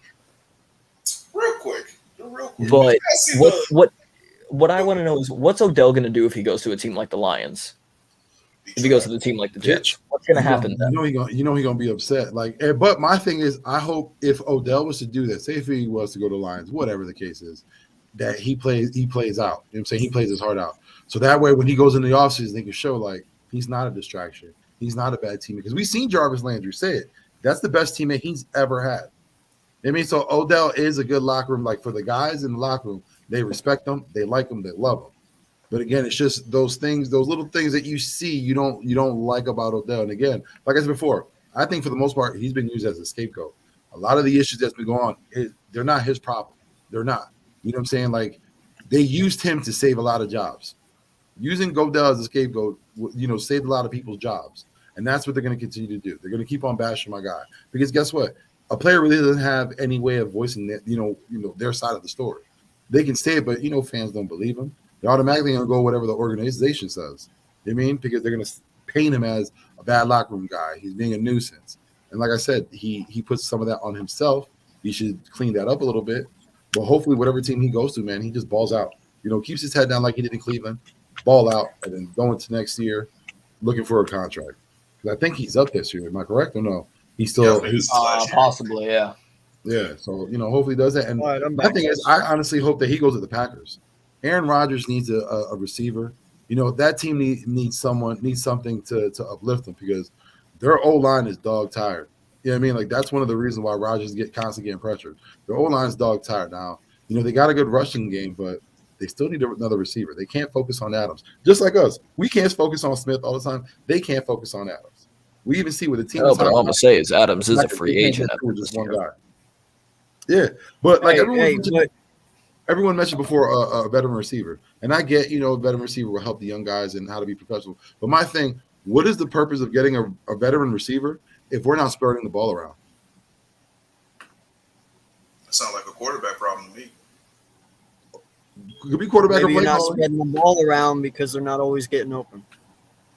There's multiple issues there. It's not just the Fizz. Don't do that, man. Come on, it's football. It goes both fucking ways, dude. You can't. No, what, dude? The look. You sat back, rolled your eye. You can't put it all on Hurts. I get it. I get it. Like, listen, every quarterback in the NFL literally gets the draft. I get it. All right, that's just how it works. All right, but as fans and as people that do this on YouTube, we have to look beyond that as well. We can't just throw it on one person and say that's who it is. Because in the end, this is a team fucking game. So collectively, we can blame everyone. It's not just Hurts. It's not just Smith. It's not just anyone. It's everyone. They're all fucking up. Fire everybody. I did say that. No, I don't want to do that because I don't want to fucking be the Cleveland Browns. I don't want to start going down the road of the Browns. We can beat them if we try. All right. You want to bet? Start firing your coach every fucking year and getting a new head coach or a new quarterback every year. You'll be the Browns. Yeah, that's one of the reasons why I'm worried about firing a coach after 1 year. I don't want to be the Oakland Raiders. I don't want to be the Cleveland Browns. I don't want to be the Miami Dolphins. I don't want that for this team. So, do you know what wins NFL? Do you know what wins? Hey, you know what wins in the NFL? Consistency. And that starts with coaches. That starts with management. That starts with quarterbacks, players, everything. Like, no lie. Look at all the successful franchises. They're all consistent. Would you consider the Vikings a successful franchise? They're not Super Bowl winners. I'm talking Super Bowl winners, my guy. I'm talking the Patriots. I'm talking Pittsburgh. I'm talking any of these good teams. Kansas City. Pittsburgh hasn't done anything the last 5 years. So consistently, they've been a winning franchise that's done nothing in the postseason. And that's the thing. I know I know switching, changing, and everything like that is scary, and it does set a precedent of non-consistency. However, if the option is to be mediocre or try for greatness, you try for greatness. But you're using Pittsburgh against me. First off, Mike Tomlin's on his 17th year? All right, the he last has 2 rings. like He hasn't been in 6 years. Hold on. yeah, but that's the thing though. There is a certain time to where you do have to cut the cord. Okay, like no lie, I do believe that Tomlin should have been gone a couple years ago. I even tell my wife that all the time. You know, I do. I really fucking do. Heresy. Hey, can I just get this on record? Goes to the shadow room with you. Listen, there is a time to where your tenure comes up. All right, you need to move on. And you know what? You couldn't get the job done with Le'Veon Bell, Big Ben, and AB. Your time's up in Pittsburgh, my guy. Oh, but that was a lot of things out of their hands, man. Vontaze Burfict taking out AB. Yeah, like they had headhunters coming after them. That's one fucking. Whoa! That's 1 year, bro. They had fucking AB, Bell, and Ben for like 4 fucking years. Come on, that's 1 year. I'll give this as an example for when you're saying 1 year. The Cincinnati Bengals had a team that was ready to go, deep in the playoffs. When they had T.J. Houshmandzadeh, Chad Johnson before he was Ocho Cinco, and Rudy Johnson. They had Carson Palmer as their starting quarterback. A Pittsburgh Steelers player, I can't remember his name right now, took out Carson Palmer out of the game. From there, they've reeled. They couldn't get back to where they were. In one instance, all that can happen. One injury can't affect the team that much. And we've seen how bad it was for AB afterwards. The man was I know. We talked about that. But that's what I'm saying, though. You're basing that on 1 fucking year. That's 1 year. How many times did they make it to the playoffs with those guys besides that year? It's like multiple our season. years. It only takes 1 year. Because, again, we haven't gone back. It only takes But 1 bro, year. the point is though, and look at Jalen's comment. Mike Tomlinson has never had a losing season.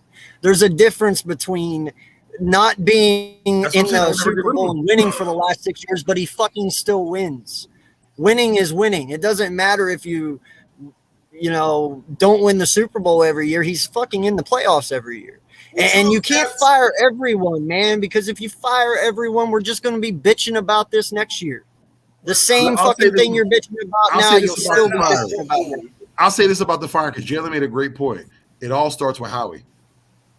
If we're going to make the move and fire Coach Sirianni, then that means we have to fire our GM. We have to start clean. We can't come in with the same, with the same leadership with a new coaching staff because everything's going to happen over again. It's all going to repeat itself. So if we're moving on from Nick Sirianni, that means we have to move on from Howie Roseman. There is no question. You have to. We're all in agreement on that one, though. We're all here together. Everybody in Eagles Nation is all in agreement on that. But we're failing to say that has to happen with Howie Roseman too. We can't come in here with a new coaching staff, like I said, with Roseman running the team. That can't happen because again, then we fire Nick Sirianni for no reason. No reason. No reason. If Howie's still here, it's basically no reason. Yeah. I don't know if it's no reason, but no, I would say this. And that's the thing. And that's the thing right there, man. You're not going to get a new head coach next year. You ain't getting OBJ this year, and you ain't getting Russell Wilson next year because guess what? They ain't going to come and play here whenever Howie Roseman's fucking here. I hate to tell you, bro, but you ain't getting Russell Wilson. He ain't going to come here when Howie's here. Multiple players have spoken up on that already. We all know that. Multiple players in our own organization here is because people, players, and coaches do not want to come. But that's fine. We could literally.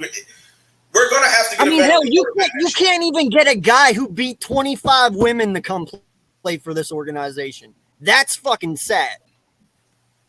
We're talking about Ezekiel Elliott or not beat. I'm sorry, but not beat. But I mean sexually assault 25 women. I'm talking about Watson. You couldn't even get Watson to agree to come here to get his ass out of He wants to go to Miami, and he has a no trade clause. He wants to. That don't matter. Let's go to Miami because there's I'm saying bikinis and shit. Are we not a better situation than fucking the Texans right now, at least team-wise? That's what it's all about. Yeah, agreed. We are. But that's all right. Yeah. Are we not better than taxing Miami the women right now, team-wise? Wait, say it one more time, AK.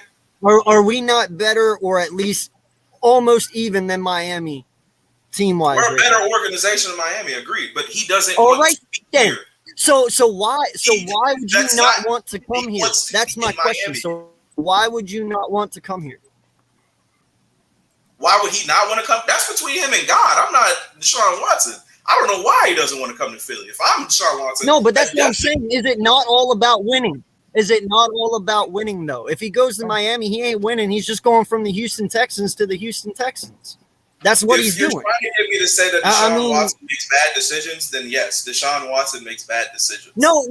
I'm you saying if you can't even pull Deshaun Watson, how the fuck do you expect to pull Russell Wilson? That's my point. Because Russell Wilson would be Aaron Russell Rodgers? Wilson How would do you automatically expect be to the pull best anyone? quarterback in an organization. Depending on the price to go get him, we'd still have a number one wide receiver and money to go out and go grab one. That's either Devontae or OBJ or whoever the hell else is out there. The only thing that they really have to do is fix a defense. And between that, Russell Wilson, Miles Sanders, get Dallas Goedert under contract. You still have a solid offensive line. Like, I'm not seeing the downside here of getting a veteran quarterback, adding some more weapons. You're not understanding what I'm saying. You can't pull Deshaun Watson here. What makes you think Russell Wilson will come here? Because Deshaun Watson doesn't want to be anywhere but Miami. He has a no trade clause in his contract. So he gets to choose. Yes, I get that. But it's not about us convincing him that this is a better situation for him. It's about him convincing himself that Miami is where he wants to be. That's a completely different conversation. But I think I get that. But you realize though, Watson can take that trade clause at any moment and disregard it and say, "Yeah, I'll go." That's what I'm saying. If he's not willing to come here because of Howie Roseman, and he's only been in for 4 years, what the fuck makes you think that Russell Wilson, who's been in for 10 years, why he's not coming to Philly? It's pretty much, yeah. Howie Roseman was the big what was the reason behind it? It was because he didn't like the way he dealt with other players. That was the main reason. Oh, which is but the thing is, we're still back on the thing of firing Howie Roseman, and I'm okay with that. Like, I'm more in agreement. But that's my point, though. If a guy in 4 years in the league isn't going to come here because of Howie Roseman, what makes you think Russell Wilson, who's been in for 10 years, is going to come here? I mean, he knows more about Howie and how he works than what Deshaun does. Because he's been in long. Thank you, AK. Thank you. Howie Roseman is a different situation. I would also say that Russell Wilson would also realize that the NFC West is going to be a very tough place if he comes over to the East and have a very easy time getting into the playoffs and being consistent. And also still have the amount of talent that he needs so that way he can also be a high-level quarterback. Hey, Fizzle, let me just throw in a wrench. Let me just throw a monkey into your situation here. Russell's trying to expand his brand, so he's looking for a top media market, and New York is primed for him. I'm thinking that his sights are set on the Giants, my guy. Not going to be Philly, it's to be the Giants. Yeah, and not just that, but he's leaving Seattle. A lot of people will be surprised by that. Tested. Hey, listen, but Fizzle, also, you got to look at it this way, too, man. That hairstyle, when he slicked it back, that was a decision that he needed to rethink. But he still went out in public like that. You know what I mean? He permed it right. He got that. He got it right. Hey, Russ, when you see this, again, didn't say anything. All right? That being said, if you decide to go to New York, you deserve everything that just was said. Hey, but listen, this is another thing you got to look at, too. He was leaving Seattle, who has DK and Lockett, to come to Philly with Smith and Watkins? Really? Yeah, if you're gonna stop there, please don't talk about his terrible offensive line. Please don't talk about his lack of run game. Please don't talk about the fact is, though, he's 33. Let me get 1 second. Let me welcome Jordy right quick. Jordy, what's up? Thank you for coming through, guys. 30 years old, and he's trying to win. Welcome, Jordy. It's heated. It's very heated right now. I can tell. It's a spicy conversation. Hey, man, look that's who what's it up, is. though. It's Jordy Finer. There's good points going on each side. You know what I'm saying? Like, you can't really argue on each end. You know, they both have their stances, but they're making good points on each end. Again, if it's a personal choice between the player and coming to the organization, that's one thing. That's fine. I totally get that. But if it's from a genuine strategy standpoint, Philly is not a bad place. Philly would be a great place for somebody like Russell Wilson, somebody like Aaron Rodgers, somebody who could come in and be like, especially if you guys are not, I'm saying you guys in this situation, because if you're not of the mindset that I am of firing Nick Sirianni after this year, then Nick being able to do what he wanted to do with a veteran quarterback, where he gives the reins to the quarterback and lets him decide the play in the situation, then it's definitely a veteran quarterback's place that you want to be at. You have the players here. You have the now coaching system to let you do whatever you want to do. You have an organization that's proven that they'll spend any amount of money to make sure people stay and come and are taken care of. Like, this is the better situation for that. Now, I can't attest if they have personal problems with Howie Roseman. That's fine. If the thing is get rid of Howie, I'm also okay with that. But this is a better situation than either of those places, especially for. Wait, did you just say we take care of our players? I say we'll pay to go get whatever players we want. No, what the fuck are you talking about? Where's DK then and Justin Jefferson at then? That's drafted. It don't matter. Yeah, that's not paying for players. It's all part of it, though. You draft, you gotta pay them, correct? You gotta pay them. All right? That's not going out and paying guys. Okay, so then fine. You gotta pay. Get so it, then but where's that's the thing you got to look at, though. That matters when you make a pick like that. When you take fucking JJ Arcega-Whiteside over DK, people notice that shit. When you take Jalen Reagor over fucking Justin Jefferson, people notice that shit.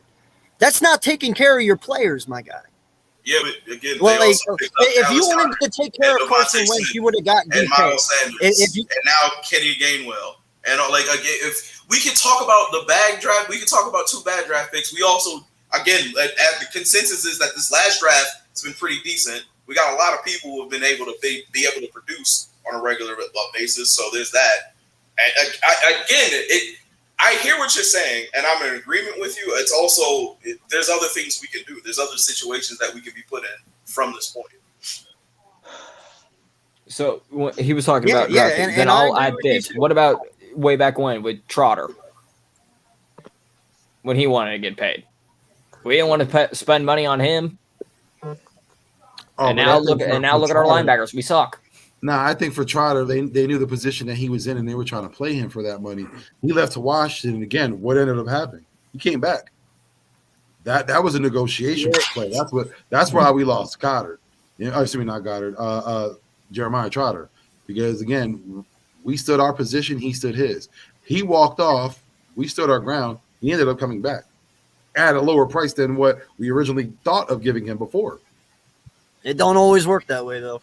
Okay, then Ertz wanted to get paid. Real quick. Jaden Williams has been in the comments, and he said that we're not a better organization over than Miami. Hold on.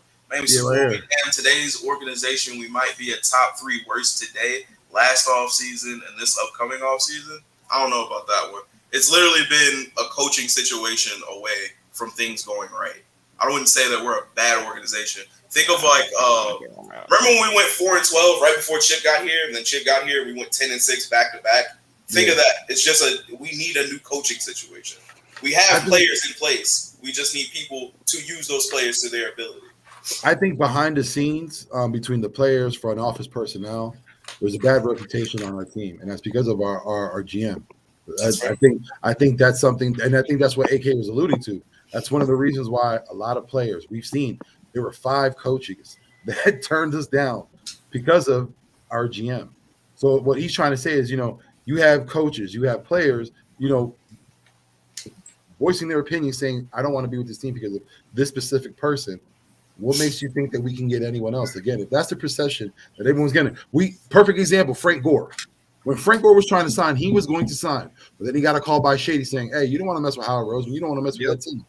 Frank Gore backed out. We've seen it. He backed out with the quickness. It was his mistake because guess what? You could have had a ring. Now you ended up with nothing. But again, consistence fire Howie then? Because we're all if that's the perception behind our team, because of that specific person, get rid of them. I'm sorry. Get rid of them. You can't. I can't. That's like saying if you have a business, if you're running a business and one of your employees are affecting your pockets, your business, you're not getting customers coming in because that specific employee, are you going to keep them on? No, you got to go. That's what I mean. How we got to go. All I'm saying, that's the if case, that's the I question, think that's what is AK is trying to Howie, say. I'm right with you guys. No, If that's no, the question, no, is, are that- we a but bad that's not organization? Then no, we're not. That's not even the question, though. We all know Howie's bad. The question is, though, if Howie survives this year, you're not getting anyone. You're not going to get Devontae Adams from free agency coming here with Howie here. You're not going to get Russell Wilson. You're not going to get any of these guys that you want. I don't care how much money you throw at them. In the end, mental state and being in an organization where you don't have to worry about watching your back 24/7, they'd rather go play somewhere else. I guarantee it. We're in agreement there. But Yeah. I was saying fire the coach, and you guys were saying, well, if we fire the coach, we got to fire everybody. And I'm like, that's fine. Yeah. We should do that. It's too premature to say the coach, man. But how? So let's say we're in the same position next season. Then what? And now we wasted. Now we don't have all 3 draft picks. That's a very good point. Yeah, but now you're basing it on a hypothetical, man. Well, I'll say We're this. basing it off of the 9-game sampling that we have this season with this coach, who has shown me nothing that is really improving except for him running the ball. You're shitting but me? now with our second-tier running team instead of our number 1 running option, because now it's being forced on him because our quarterback can't play. So then, how about this? Fire the OC then instead. No. Fire the OC, get the You don't know DC if then. that- But here's the thing. Steichen's not the official play caller. He's not the one that this falls back on necessarily. I hate to tell you, my guy, but I'm pretty sure he was calling plays today. Yeah. Did you watch him on TV? He was on that headset a lot. He had that sheet over his mouth. He was calling a lot of He plays. could have been in discussion with Sirianni or something like Hey, that. real quick, hey, Papa Sori, didn't you say this was one of Jalen Hurts' better games, though? Hmm? Did you say this was one of Jalen Hurts' better games that you've seen him play? Yeah, how is this being turned on to Jalen Hurts when we're talking about coaching? No, I'm just saying if it's going down to coaching, right? Because I feel like if we're talking about firing offensive coordinators, this is literally what happened when the downfall of Doug started to happen. When we're looking at we're like, well, we got to blame somebody. Let's look at the offensive coordinator. Get rid of offensive coordinator. Well, now Doug's there doing the same things and nothing's improving. Players aren't getting better. So what do we have to do? Now we got to fire the coach. Like this. Well, originally, what you got to do, what you got to do is you got to fire Howie Roseman. Everybody agrees with that. Okay, I'm just saying. But you saying keep Nick too? Hashtag fire Howie. No, I'm let's giving go. you a hypothetical situation. Okay. I'm giving you a hypothetical situation. So say, I forgot where I was going with this now. Well, hypothetical situation. Howie, say, we fire him. Okay, so hypothetical situation then. We fire Howie, right? We fire Howie. We get a good GM. We get those good picks. We keep Nick. Because you were talking about if Nick is bad again and we don't have the draft picks, but we've lost Howie Roseman, we kept Nick for another year. If Nick is bad, then at least we have a GM that coaches will want to come in for. That players will want to come in for. Because we've already been decided that Braden, whatever his name is, Staley, didn't want to come because of Howie Roseman. Yes, it was. So either before we can start talking about firing anybody except Jonathan Gannon, we got to start talking about Howie Roseman. Well, both of them are tied together then. All right. So we'll say Howie and Nick are tied together. With that being said, we have 8 games left. What would be, out of these 8 games, what would be your breaking point to say if we lost 6 games, if we lost all the games, for everyone who's saying we keep Nick, what would be your breaking point? If you're looking at the rest of the games, how many games does he have to win to keep him? Fizzle. I'll start off with you because I know. I was going to sit this one out because I said fire yesterday. What are we doing? I'm just saying the hypothetical. If you're going to evaluate them going forward for this season, you got we're in it right now. We got 8 games left. Just your unbiased opinion. If you're looking at a coach, it doesn't just say if it's another team. With these 8 games, how many games do you say he has to win to keep his job? I would be on the phone with Eric Belemity, like, "Hey, boo, what you doing, big head?" I saw Kansas City, bro. Hey, Jude, you think about Green? That look good on you, don't you? Let's right wrongs that shouldn't have happened last year, right? Let's fix this. Let's be right. Nah, honestly, I don't know, dude. I haven't seen anything in 9 games that made me go, "Oh, okay." I see the vision of this. Again, I keep harping back down to 2016, where at least you could look at Doug's team and what he built, we put together, and be like, oh, okay, I see where you want to go with this. It's just the players aren't there, and then we do need the time to develop. I didn't expect us to win the Super Bowl the very next year. But again, you can see that all we needed was pieces in place to do all that. I think even if we do put the right pieces into place, we're still not going to be okay because you see that the change took too long to happen. Even with us running the ball now, we're doing it with our second option because our first option, who was available right before we started running the ball, was not being used. So that's a coaching decision. We are one of the most penalized teams in the league. That's a coaching situation. We have a defensive coordinator that does not know what he's doing right now or refuses to change what he's doing and has not been fired. That is also a head coaching situation. Like, too many things have needed to be changed. It's taken too long to change them. So what am I investing another year of this in you for? And draft capital that we can either flip for another person. And I know you guys, we already talked about getting people here. I get that. But I'm just saying, we can either flip for a veteran quarterback or somebody else, or we can actually get talent in here and see that people are going to end up developing under him. So I don't see any of that. So that's why I'll be quiet, because he should have been fired yesterday. And y'all can convince me that we need to keep him, please and thank you, because I want to see something. I just want to hold on to some hope. That's all. Just a little bit. Fizzle, I had to go to you first because you know what? You are my voice. Like I said, I'm trying to be political. I'm trying to be cool. A lot of points you bring up is things that I have been saying for the longest time. Again, like I said, my only fear is if we make that move, I don't want to be the Browns. I don't want to be the Dolphins. I don't want to be that. You know what I'm saying? If we make moves, we do it for the right people. But BLSG, you're up next. How many games would you say it would take Nick Sirianni to keep his job? The remaining 8 games, how many games do you think he needs to win? Like in the second half, or just how many? Just for the remaining 8 games. If you already got a grade on him right now, going forward for 8 games, you're saying he needs to win how many games to keep his job? So that means with the current games right now. Yep. Okay, so in my opinion, I would say around 7 or 8 games to keep his job, because again, we're in that rebuilding year. We're in that rebuilding year again. I mean, this franchise hasn't been too decent in this year and last year, so it hasn't been good for the past 2 years now, because at this point, this team has pretty much been a dumpster fire this year, and at the end of the day, we got to rebuild and we got to reload. But who knows if Sirianni is going to keep his job up to this point, because he might get fired if he can't step up and take over the head coach position, which could be a possibility up to this point if Sirianni doesn't step up, which I thought he did improve today, but you don't know how good it's going to look going forward.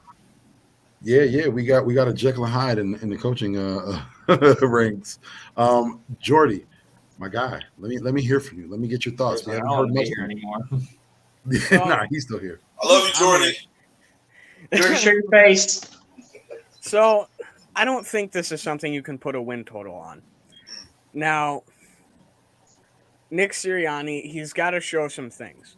The whole coaching staff does. And it's not something that a win or a loss counter can really show. I mean, he can lose a game, but show a lot of different things and a lot of good things, and vice versa. And when it comes down to it, there's a lot of things that need to change if he wants to keep a job. I mean, like JF brought up, there's a lot of different situations that could be handled better that aren't being handled that well.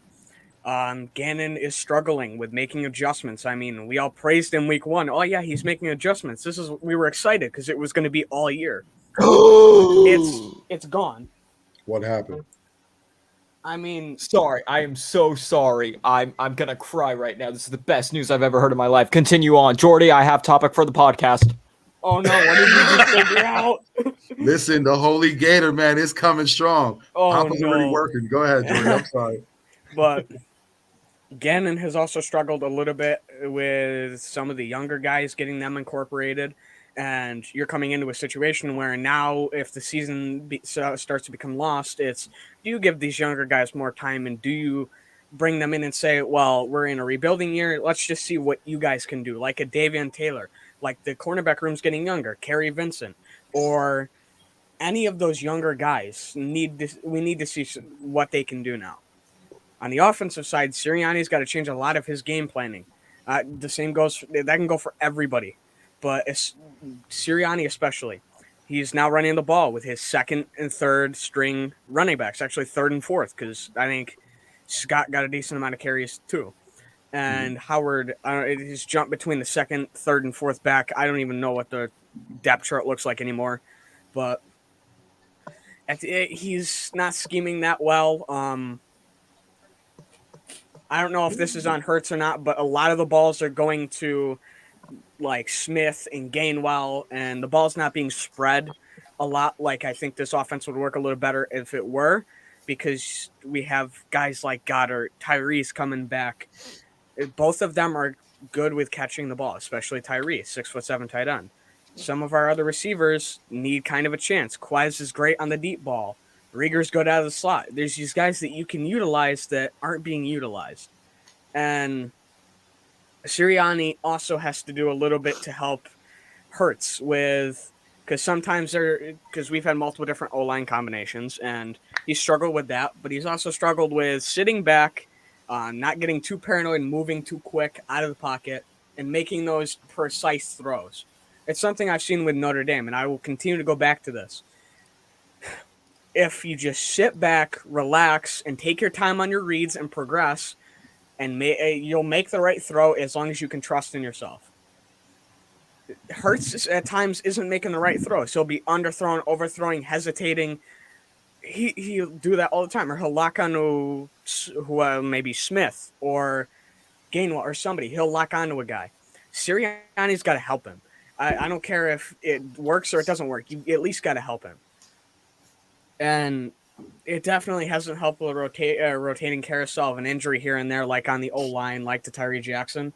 But Sirianni also hasn't done super much to kind of help with those injuries. He did with Miles, with changing up the game plan, but that's the only time I've really seen him do that. Yeah. Did anyone catch that video with Sirianni getting the flowers thrown at him, though? I sent that to you. I sent that to you on Twitter.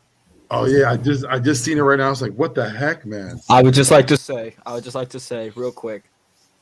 I know this is Eagles, real quick. I would just like to say, ladies and gentlemen out there in the chat, and my fellow homies out there with me, I just want to say, God is good. He's good. He's a gracious Lord.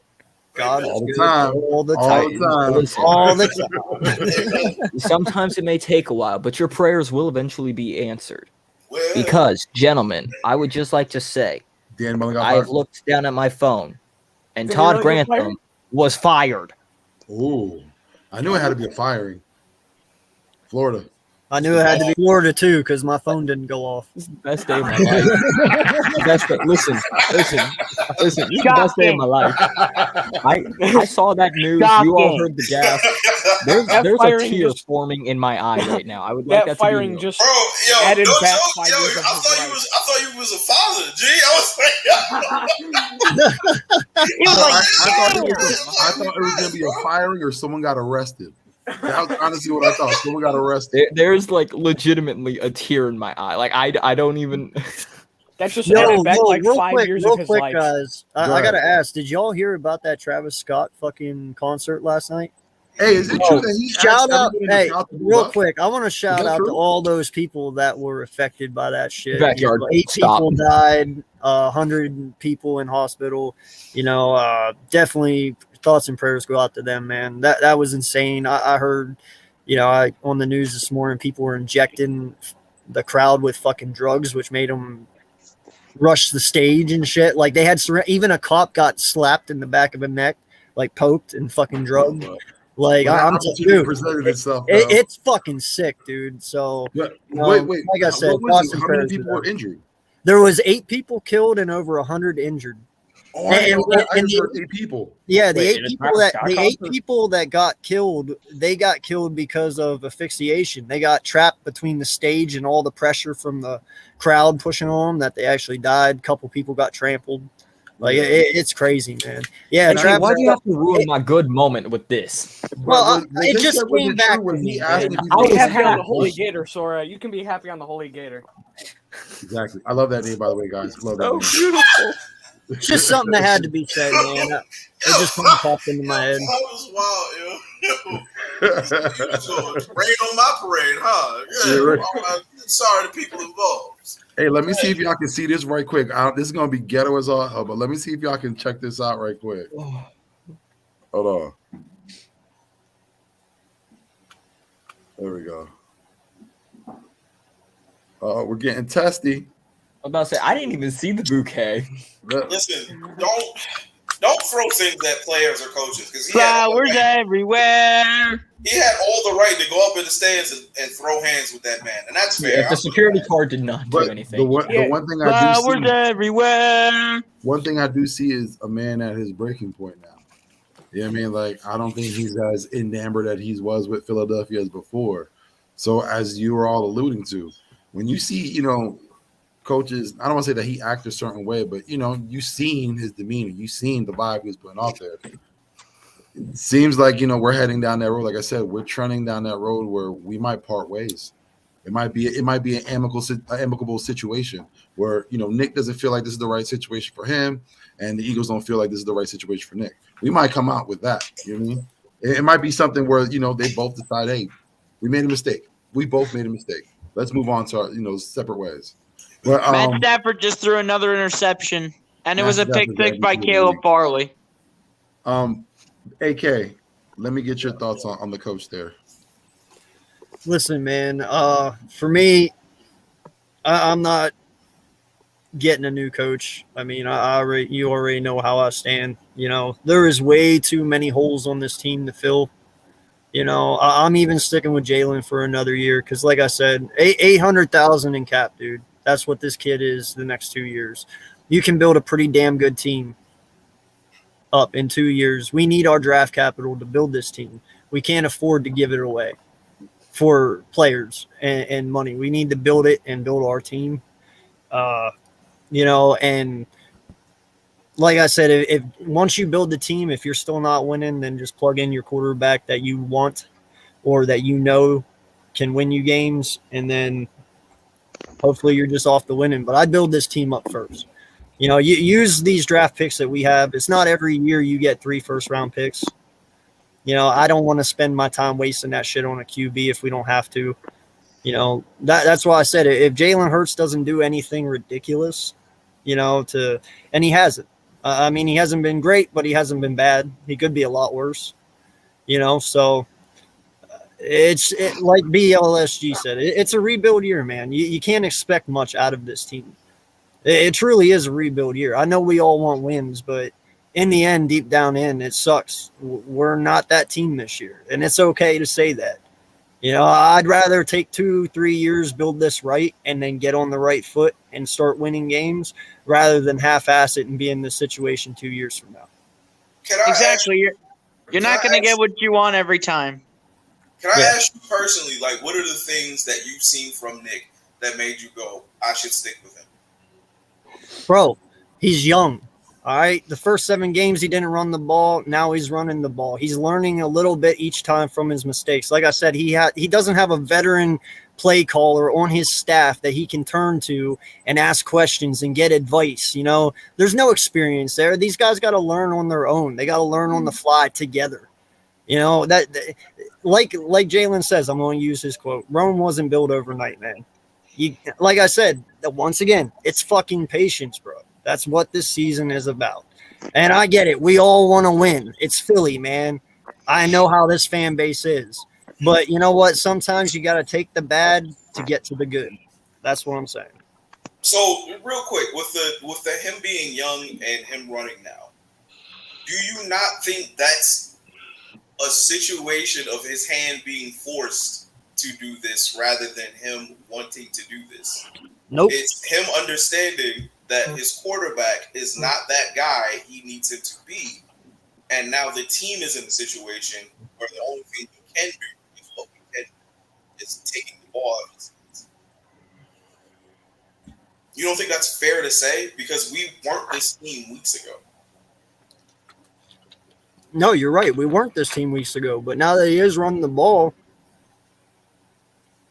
But why do you think he's running the ball now? Because that's what he knows. Listen, all right, I said it at the beginning. It's kind of fucked up Like, you've been coaching how long, and it's common sense to run the ball. You know, I mean, that's probably the most common sense thing in football. You run the ball to open up the pass. We all know that. But it's like Vic said, man, there's jitters, there's fucking everything, and this is Philly. You know, I'm not making excuses. I'm trying to give you something to just think about. I don't fucking care what we do. All right, I've said this multiple times. I don't give a shit what direction we go or what the fuck we do, as long as it leads to winning. You know, that's all I care about. But I'm not willing to give up on a QB after 9 games. I'm not willing to give up on a head coach after 9 fucking games. You know, I'm not. I mean, holy shit. When was your point with Carson then, where you were like, he's not the guy? I loved Carson. I never said Carson wasn't the Oh, guy. you still think Carson could have been the guy here? Listen, and I said this a couple of weeks back. I believe, actually, no lie, that Carson Wentz is more built for a Nick Sirianni offense than Jalen Hurts is. I don't believe that Nick Sirianni can coach a quarterback like Russell Wilson or Jalen Hurts or Lamar Jackson. He's more of a pocket passer, but a guy that does have legs like Wentz that can get out at times. Well, when he was younger, at least. You know, he can get out at times and he can get away and make a good throw. You know, that's what this offense is built more for, is a guy of Carson Wentz's caliber. But that doesn't mean that that's all on Jalen Hurts, and that doesn't mean that, you know, Nick was thrown into this situation. Yeah, he knew that he was getting Jalen Hurts as his quarter. Well, he didn't know that at the time, but still, you know, the way I look at this is,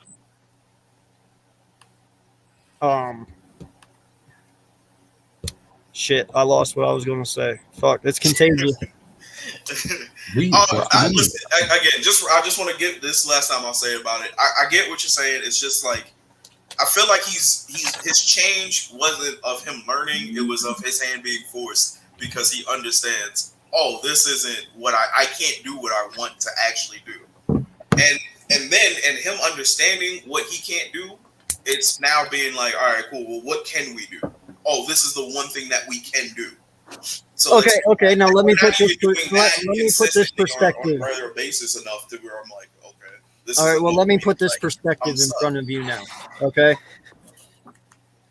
Jalen Hurts has had 5 new offenses in the last 5 years. He's had to learn 5 different offenses. Okay. He's never actually had the time to sit back on an off season and actually learn about himself, get himself better. He's always had to learn new players, new playbooks, get new connections with players, all that. All that connectivity matters as well, not just knowing the playbook.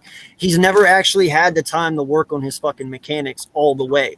If you go with Nick this offseason, he knows the fucking playbook. He doesn't need to learn the playbook. And all he has to do this offseason is learn and tweak his mechanics and make himself better as a player.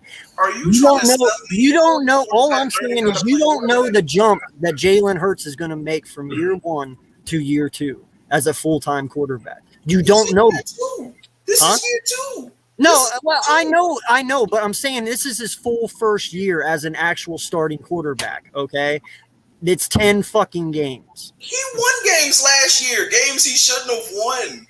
Like I get it. It's still 10 games, Fizzle. It's still 10 games. That's what I'm saying. What's the number of games before we can be like, oh, no, he's a bum? We can, like, how many games? What's the number? 15, 20? Oh, okay, so wait, 10's enough for you to just get rid of this kid? 10's enough for me to know he's not that guy. Really? Now get rid of him. Really. You can honestly sit here and tell me 10 games is, you know, definitively now that Jalen Hurts is not the guy. Yeah, me personally. That's bullshit. People knew 4 games into Ryan Leaf's tenure that he wasn't the guy. I think but you're now listen. No, you're real quick, AK. Real Ryan quick. Leaf though. Really, you're going to compare Ryan Leaf to Jalen Hurts? Are you fucking? I had to make it right. You literally just said he didn't have enough time to learn how to play football. Like we don't have time to do that. No. You're mixing my words up. I never said he didn't have time to know football. I said he didn't have the time to completely develop his craft as physically, as his arm strength all the way, and everything that he is, like his progressions. He needs to work on that a little more. But that comes with off season, when you don't have to worry about learning a new playbook, when you don't have to worry about new chemistry building with wide receivers, when you can literally just stop playing. When our last game goes, he can go out and take all off season and learn his shit, his arm motion, his feet work, how he turns, how he throws, everything.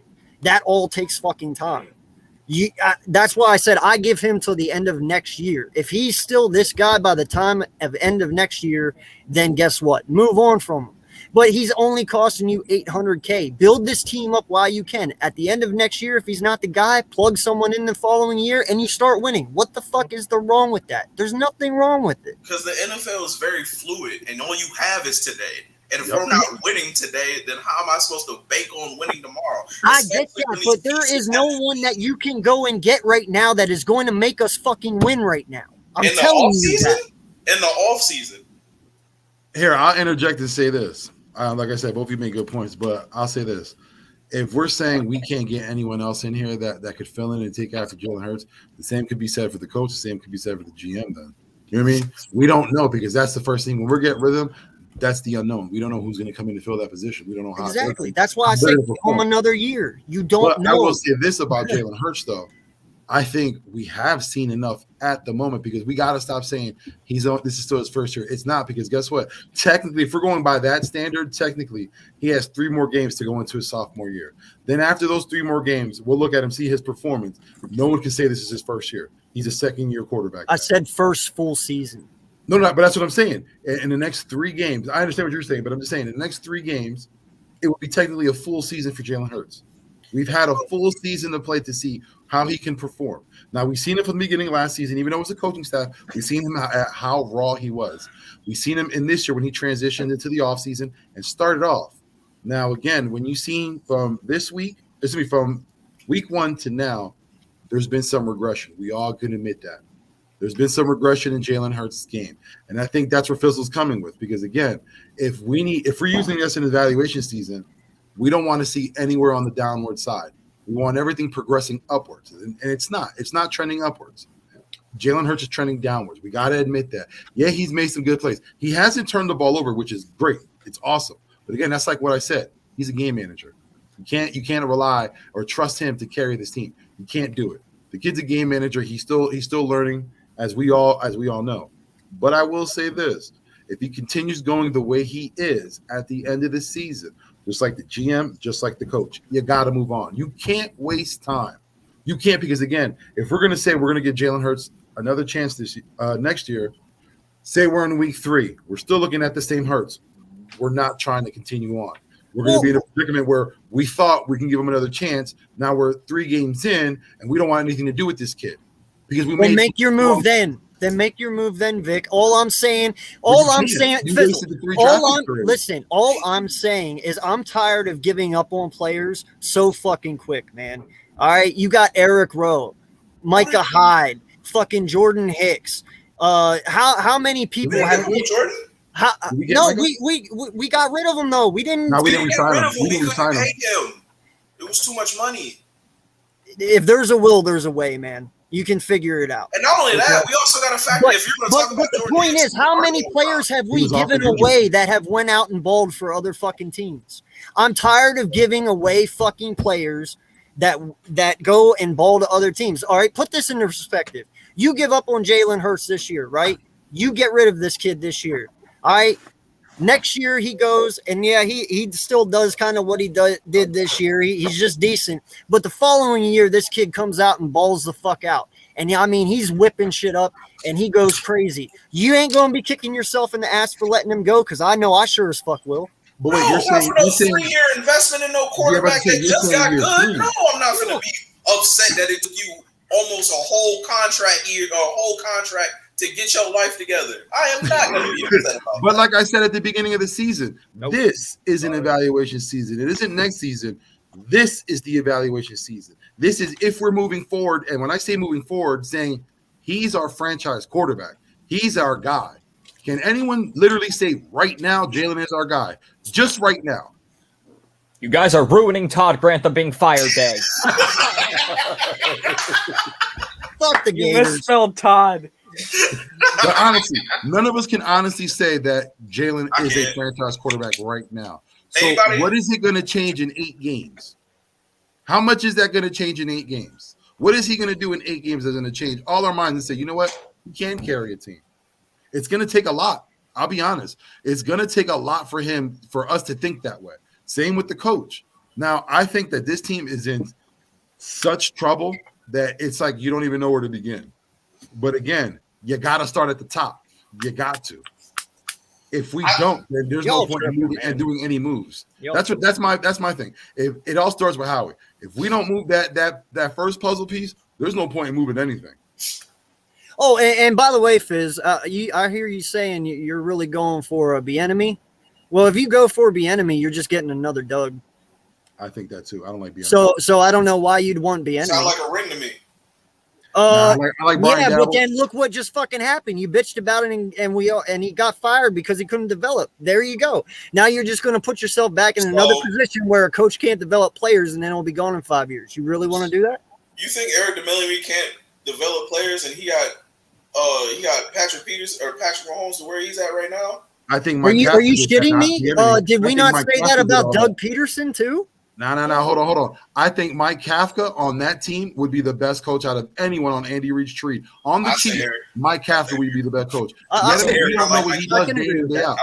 You don't know what Bieniemy does day in and day out. He doesn't really call the plays. Bieniemy don't call the plays there. It's all that's what I'm saying. You don't know what he does. Again, we know how Andy is. Andy bigs up his guys. Andy tries to get his guys in the best position possible. And I think that's what he's doing Bieniemy. He's blowing a lot of smoke up people because, again, if you would trust that man with a team, I don't think it's gonna end well. I honestly don't. Yeah. Again, Mike Kafka bring along Patrick Mahomes. You got to give that man credit for that. When he's the one out of anyone that deserves to be a head coach. We will very much see.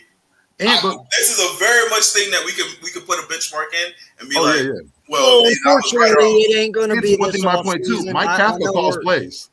Mike Kafka calls plays. Yeah, when did he start calling plays? It's real funny, though, that we're talking about this shit because you know what the sad part is? It ain't going to fucking happen. Nick's going to be here next year, so I don't even know why the fuck we're talking about this. Well, I don't know. I honestly don't know. Bro, we've never fired a head coach after 1 year. We've never had a one-and-done coach wants to quit. And it's not going to happen now. You never know if the coach wants to quit either. Bro, all right, I want to add that in too. You know what you saw, that video you showed. You were sitting there and you were like, yeah, you know, that might be it. He's getting you don't know, though, if he's going to use that frustration for positivity. I don't know. You have so much hope, AK. Can I get some, please? Hold on, what are you getting? Where are you getting this from? All right, first of all, what do you mean hope? This is my fucking team. I'm not going to come on live and bash my fucking team, no matter how bad they fucking are. There's always going to be hope. No matter how bad this team looks, there's always a positive. I don't fucking care. I don't look at negatives, my guy. I got one life to live, and I'm not going to sit here looking at fucking negatives. My God, listen, I appreciate the life lesson, but we're not a good team. We got to be honest about that, my God. We got to exactly. We're not a good team. That's the point. We're not a good team, but yet everyone wants to sit here and bitch that Jalen's doing bad with a bad team. He's not. Do you not get what I'm getting at? Because of him, like it's. Here, let me ask you. Man, I hate it when mom and dad fight. He can only play as good as his players let him. You realize that, right? So, well, now you brought up a good point. You said and he can only play as good as what the coaches let him. You don't know for damn sure if it fucking hurts or not. He don't care if I take a shower either. Yeah, bad. So let me ask you. And honestly, those are real feelings I had when I was a kid. I really wanted my parents to break up because I wanted to live with my dad. He didn't give a shit about me. That's what I wanted. You said I don't have to take no showers over here, bro. You know when you're 7, you know you hate that, man. You doing your thing. You don't want to be taking no shower right now. Let me watch freaking Urkel. I'm trying to watch my Urkel right now. Bro, you're just telling me you just didn't bring the TV to the bathroom? Come on now. Oh my What God. the fuck are we talking about? Hey, I got a question for you. Listen, I know. nowadays it would I'm be trying to so lighten up easy the because mood. I'm trying to every lighten the mood. 5-year-old's got like a new iPhone 13. Just bring that shit in, you know. But obviously, I get that this was back then when, you know, all that stuff. Yes, random. He's fired. Yeah. Yes, random. Boy, let me tell you something, random. Let me tell you, it's a beautiful day. The Lord is good. The Lord is great, random. If you pray, he answers your prayers. Our offensive line coach was fired too. It's beautiful. I'm just saying this is going to be half of the Holy Gator right here. It's I just have him never praising been Todd. more being happy fired. I'm all for it. I that can't two wait to people come are in. jobless right now. I've never been more happy. They need Here, to. let me ask this because we're about to approach 2.5 hours. And I Going guarantee forward, you we their got wives Denver don't love next them week. either. That's my final point. We have Denver. Oh my God. We have Denver next week. We've seen how they handled the Cowboys. Do you think this is something that we can pull off? Or should we schedule ourselves for another loss and having another disappointment conversation next week? Fizzle, I'll start off with you. What hope? Hope is lost? Is it gone? I don't listen. I think we have a chance every week. At least that's one thing I give AK. I agree wholeheartedly on. Like right before game time, I'm like, oh, we finna bust their ass. But then afterwards, that's when everything kind of comes back down.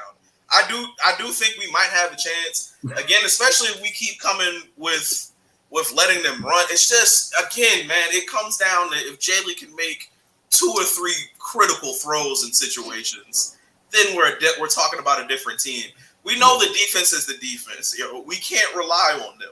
So we gotta look at the offense and be like, can y'all do something consistently to get points on the fucking board? Because otherwise we're gonna be down 30 very easily. So there's that. I do. If you're gonna ask me if we're gonna win, yes, I do in my heart believe we're gonna win. I'm gonna say that. But I don't know how. I just don't. I don't know. We'll see how that happens. But I do think we're gonna win. Yeah, it's hairy. It's a toss-up. We know what's going to happen. But BLSG, my guy, let me get your thoughts. Going into Denver, Even still here. are we going to pull out a win? I don't even think he's here. He might be sleeping, bro. Oh. He might have passed out. You might have pulled a sleigh. Yeah. Well, then we'll move on.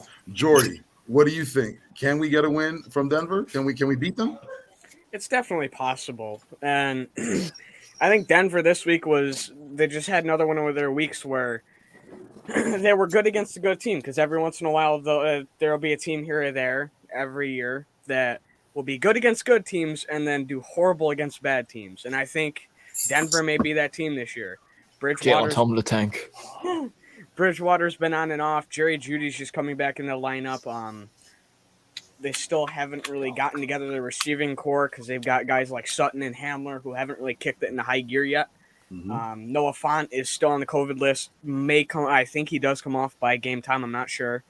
But all in all, it's definitely winnable, even before taking into account any given Sunday.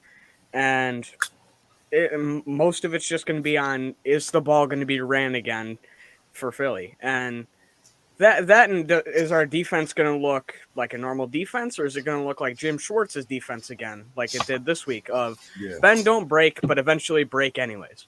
It might be bend, don't break, but it cracks a hell of a lot. Yeah. Was it crack? Papa, let me get your thoughts. All right. Well, listen. You know, when I was a wee young boy, you know, back growing up in the meadows of Alabama, right? Listen. Now, you know, we'd be growing up, we'd be out in the field, and then my papa will call me over. He'd be like, son, come here. I'd be like, yes, papa. So I'd come sit by the steps, you know, we'd be talking. Oh, no. I'm just... We'd be talking, and he sat me down, and he told me, he was like, son, I need to tell you a very important life lesson. I went, yes, papa. And he went, let me tell you something. I feel like he would say high quality H2O, right? I hope you're getting to a point, man. I really do. Well, I was about to, and then I got interrupted. He would sit me down, and he said, let me tell you something, son. Hope it's for suckers. And I went, yeah, you right. But I'm kind of a sucker. So I don't know. I think it's going to depend. Listen, there's some poignant conversations between you and your dad. Okay, you might want to change the ending of that story. By the way, Listen, yeah, I know, but it's Man, it was short and concise. listen, shut up, you're ruining my day. Yeah, you're right. you're right. You're right. You're right. You got that, Paul. Like, You got that. listen, I mean, is this a winnable game? Yes, I mean Dallas. When Dallas played what's their face Denver today, they didn't really get their run game established. They didn't really get. I mean, nothing got established on that team. So it kind of depends. Defense is going to be absolutely atrocious. So, I mean, it probably is going to all rest on the offense. I don't think we can look at the defense and go, yeah, they'll help us win the game. It's going to be, no, this defense is, we got to pray that they at least get a stop. Just one. So, is this a winnable game? Yeah. Will we win? Who knows? You got to play the game. You got to see what happens. I mean, if we come out looking like the first two drives where it was 6 pass, 1 rush, then no. But if we start off with a strong rush game, because loss of Von Miller definitely helps with the rush defense. And I know maybe it was just Denver was playing pissed because they lost Von Miller. Maybe they blew their wad against Dallas, and now they're going to come out next week not good. So it's all a game of what ifs. I don't know. Man. They look pretty good without Von Miller today. Yeah. Again, Todd Grantham was fired. That's all I care about. AK, my God. Let me get your thoughts. You think we're gonna win?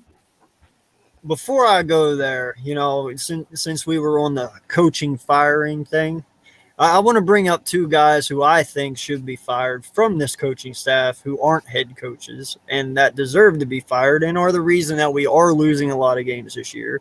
And that's Rallis and Rocker. I told you this season and our success comes down to Rallis and Rocker, our linebacker coach and our defensive line coach. And right now, our linebackers are the worst. They're probably our weakest part of this team. They really are. Now, granted, they've been improving here the last couple games, but they're still our weakest part. They're not playing the expectations, and the same with our D-line. So I believe we need a new linebacker coach and a new defensive line coach for next year. And I believe you'll see our defense get a little better. But as for next year or next week, no, I think we do. We only lost by 3 points tonight to the Chargers, who have a way better wide receiver core than what Denver does. And Eckler, he's a beast at halfback. He's better than what Denver has. So all in all, I believe that we can win this game. We just got to do the right things, and it's like I said last night. The key for us to winning this game tonight is Nick had to call his game of the year, no mistakes. The first coach to fuck up this game was going to lose, and unfortunately it was ours, and we saw that. So that's kind of how this game this week goes too. If we call a couple plays and they get fucked up, that could be the win or loss right there. So just all depends, man. Yeah. My take on it is, again, we don't know what Nick Sirianni's plan is going to come out. It's like a Jekyll and Hyde sometimes. But again, he's made some improvements. On the defensive side of the ball, it's reverted back to what it was, 2 weeks ago. That's something that can't happen. Honestly, can't see us, playing any better than what we have. Going to Denver, it's not looking good for us. We've seen what they did against Dallas. Their defense doesn't look like they missed a beat even without Von Miller. Teddy Bridgewater got banged up a couple of times. They have issues at running back again. Williams still hasn't been able to get off. But Jerry Jeudy is constant. He's out there catching balls. He's moving the chains. You mentioned Noah Fant. That's another threat. Again, we've seen this week, we have issues with the tight end. Even if your tight end hasn't done anything for a while, come to Philly. We'll make you look great. You know what I mean? Contract offer. Let me, on a positive note, though, man, I got to say, I really liked what I saw from Chechny tonight. Number 21, that guy they brought over from Indy. Yeah. you know, I really like what that guy was doing tonight. You know, I believe he's a work in progress, but you know, I like the way he played. He's definitely a physical guy. Hopefully, I'm hoping next week if hopefully there are no injuries that sustain it to next week. You know, Maddox can come back and play, and Slay can come back and play. If not, you know, those young guys, Gowan, McPherson, they got to step up. You mean you got to? Oh, I can't wait to see Tay, man. That's about to say right now, especially Gowan, because I know Let's he hope can do it's it. let's hope it's Tay. Hey, my guy, if you're listening Yeah, right now, my it's guy, I gotta got be all the Tay. trust in the world for you. I know you can lock it down. I know you have all the tools to do it. Just get it done, my guy. Like, show them why we got you. You know what I mean? Going forward, though, Should have had him already. Yeah, definitely. Should have been going up in should this have been our game, 3rd round pick. I don't want to be a downer, but right now, the way it looks, I can't see us getting a win. I really can't. I'm not saying that, you know, it's definitely set in stone because, again, any given Sunday, anyone can win. But just looking at the landscape, the way I see it right now, I don't see how we can get a win going into next week. I really don't. You know, Denver, they come in prepared. That's something we're not. They come in attacking weaknesses. That's something we can't do. They're focused on running the ball. We have issues doing that. Even though, like I said, Nick did run the ball, but again, in the first quarter, what did we do? We started running the ball. We started passing the ball. It's like he has a certain game plan, but yet he wants to put more things on because he wants it to look good. He wants to put that ball around things. Listen, man, if you got to win ugly, win ugly. I mean, run the ball, make sure your defense secures and win. That's the way we have to do it right now. Our quarterback is in a position to carry a game. You know, a quarterback is in a position to carry us anywhere. I mean, he can only do but so much right now because he's still learning. Yeah, that's what I see. That's what I see for us. It's not going to look good next week. Hopefully, I pray that I'm wrong, that we can come in next week and talk about an Eagles victory. But yeah, man, we're past the 2.5 hour mark. Fellas, I appreciate you all for coming through. Thank you so much. This has been a great show. Yeah, like I've had so much fun on this show. The discussion was great. It was awesome. There was some spicy takes, man. I'm hoping everyone can come back. Jordy came in at a It's very all love, heated moment. Fizzle. Hey, but you know what? Jordy all love, always calms it down. Always, AK. You know I got you. See, that's what I'm talking about. You know what I mean? We might have a difference. Yeah, it's all love. It's all love regardless. But let everybody know where you're at. I'm going to start off with you, Fizzle. Let them know where they can find you. So, guys, I have a podcast. It is called Because of Fergie. I do it with my co-host, Miles. We talk about current events and any other goofiness that we just decide to speak on. It is a very fun show. I would love to see all of you there. I think Jordy pulled up one time. So I would love to see all of you guys just to be jumping in the comments. Yeah, just if you could subscribe to the channel too, that would definitely help out. It's just on YouTube Because of Fergie and Instagram Because of Fergie podcast or something like that. But look up Because of Fergie. Other than that, my Twitter is at JDOTRELL. So just go ahead and follow me there. What's it called? Sora. Make sure you definitely follow me so I can send you this. Yeah, that's what I'm working on. Repeat that again. JDOTRELL. J.rel. There you go.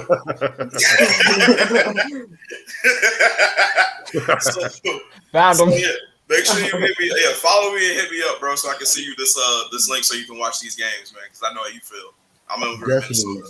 But otherwise, again, Vic, thank you so much for having me on. Again, I love you guys. I love seeing you guys. I've been watching you guys. I know I haven't been like around, but I've been in the background, especially Jordy. Good God, Jordy, I'm so doggone proud of you, bro. And you too, AK. I'm seeing you outside, bro. Y'all been handling business. So, yeah, y'all just keep moving forward. I'm trying to be around a lot more, but also this hurts my soul because we suck. So. Yeah, man, appreciate you for coming through, my guy, man. I love your takes. Like I said, every week the door will always be open for you, my guy. Please come through.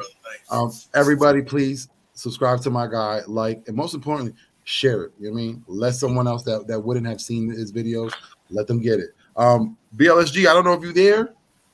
Are we there? We're not there. Jordy, let them know where they can find you, my guy. So in the morning, though. So you can find me at Jordy Fighter, where I now have 4 podcasts. 3 of them for my Eagles, Celtics, and Fighting Irish, and a 4th with my co-host Papa Sora. Let's go. Left, which is actually going to be kicking off tonight. I don't know if we're going to be doing it in 10 minutes or whatever, but it should be right. I don't know. after Right the now, your stream. thing's counting down to we've got a minute left. I can push it back another 5 I was gonna say we gotta wrap minutes. this up, boy. But you can find me there, and well, let's hope that after this week, I can't complain about half the stuff I've been complaining about all year, because that's been half of my content. Appreciate you, my guy. Yeah, you can't complain when you top 10. That's true. That's definitely true. And we're above Michigan in almost all the polls, so I also can't complain about that.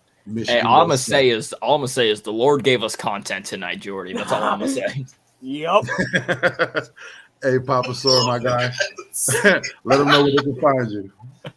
All right, y'all can find me on Twitter at Papa Fuchs. Fuchs is spelled Fuchs. And y'all can find me on YouTube and Twitch at Papa Sora. The name, nope, never mind, not the name down below because I changed that. But never mind, y'all usually know what my name is. It's Papa Sora. Yeah. Again, YouTube, Twitch. Head on over after this to Jordy's channel where we will be doing the pilot episode of the Holy Gator podcast. Thumbnail is in progress. Yeah, that's about all I got. Yeah, man, my God, thank you for coming through. AK, last but not least, my guy, my general, my captain. Let them know where they can find you. Yes, sir. Well, once again, man, I appreciate you for having me on. It's always a pleasure. You can find me with my guy up top there, Vick3, on Saturdays or any day, really, whenever we choose to do it, honestly. Like, we wake up and text each other, and we're like, hey, you down today? Yep. All right. And that's how it gets going. We take our destiny in our own hands. Yeah, exactly. Yeah. And we do it with no notes, which is very impressive. Like, we write nothing down. We just go off the top of our fucking head. That's crazy. But yeah, we like to have fun. We like to joke around, do a lot of live call-ins. So definitely stop there. Check us out. I got my podcast, Eagles Uncensored podcast. And then, I also am going to be starting one up with Classified Joel here soon, who is a Giants fan. And that will be on Wednesdays. And it's called The Beasts of the East. So, we'll be discussing all of the NFC East. So, y'all boys outside, man. Y'all be outside, boy.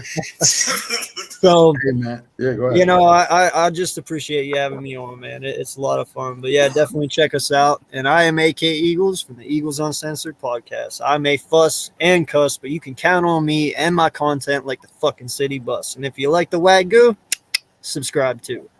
And hey, just remember, man, we are one nation. We're Eagles Nation. Represent. Definitely. Listen, everybody, the 3 in the chat right now, appreciate you for coming through. Everyone that watched, I appreciate you. Fellas, my panel, my illustrious panel, thank you so much, man. You make this show. You know what I'm saying? You make this show fun. You make this show great. I have a great time listening to your takes. we might argue, but again, like we always say, it's all love, and I appreciate y'all for coming through. I hope to see everyone next week. Hopefully we can talk about a victory. Like I always say, you know who it is. It's Vick3. You see me in the chats. You see me on Twitter. You see me in my guys' channels. You'll always see me trying to push out great content. I will always share these gentlemen's content and any Eagles content creator. You got to push it out. We're all family at the end of the day. You know what I'm saying? We all look out for each other. We all bring each other up. So, gentlemen, thank you so much. Everyone out there, thank you for coming through. It's been another great episode of Vick3 Presents, the post-game panel show. Everyone have a great weekend. And before I leave, I'm not going to leave without giving one more shout out. Key in the building. Thank you so much for my intro and my outro. You did great work. You know what I mean? I appreciate you for all you've done. Everyone, have a great night. You know what I'm saying? I wish we could end this on a good note with a win, but we can't. But you know what I mean? It is what it is. Everyone have a great week, and we'll see you all next time. Gentlemen, let's have a good night, and let's end it with this.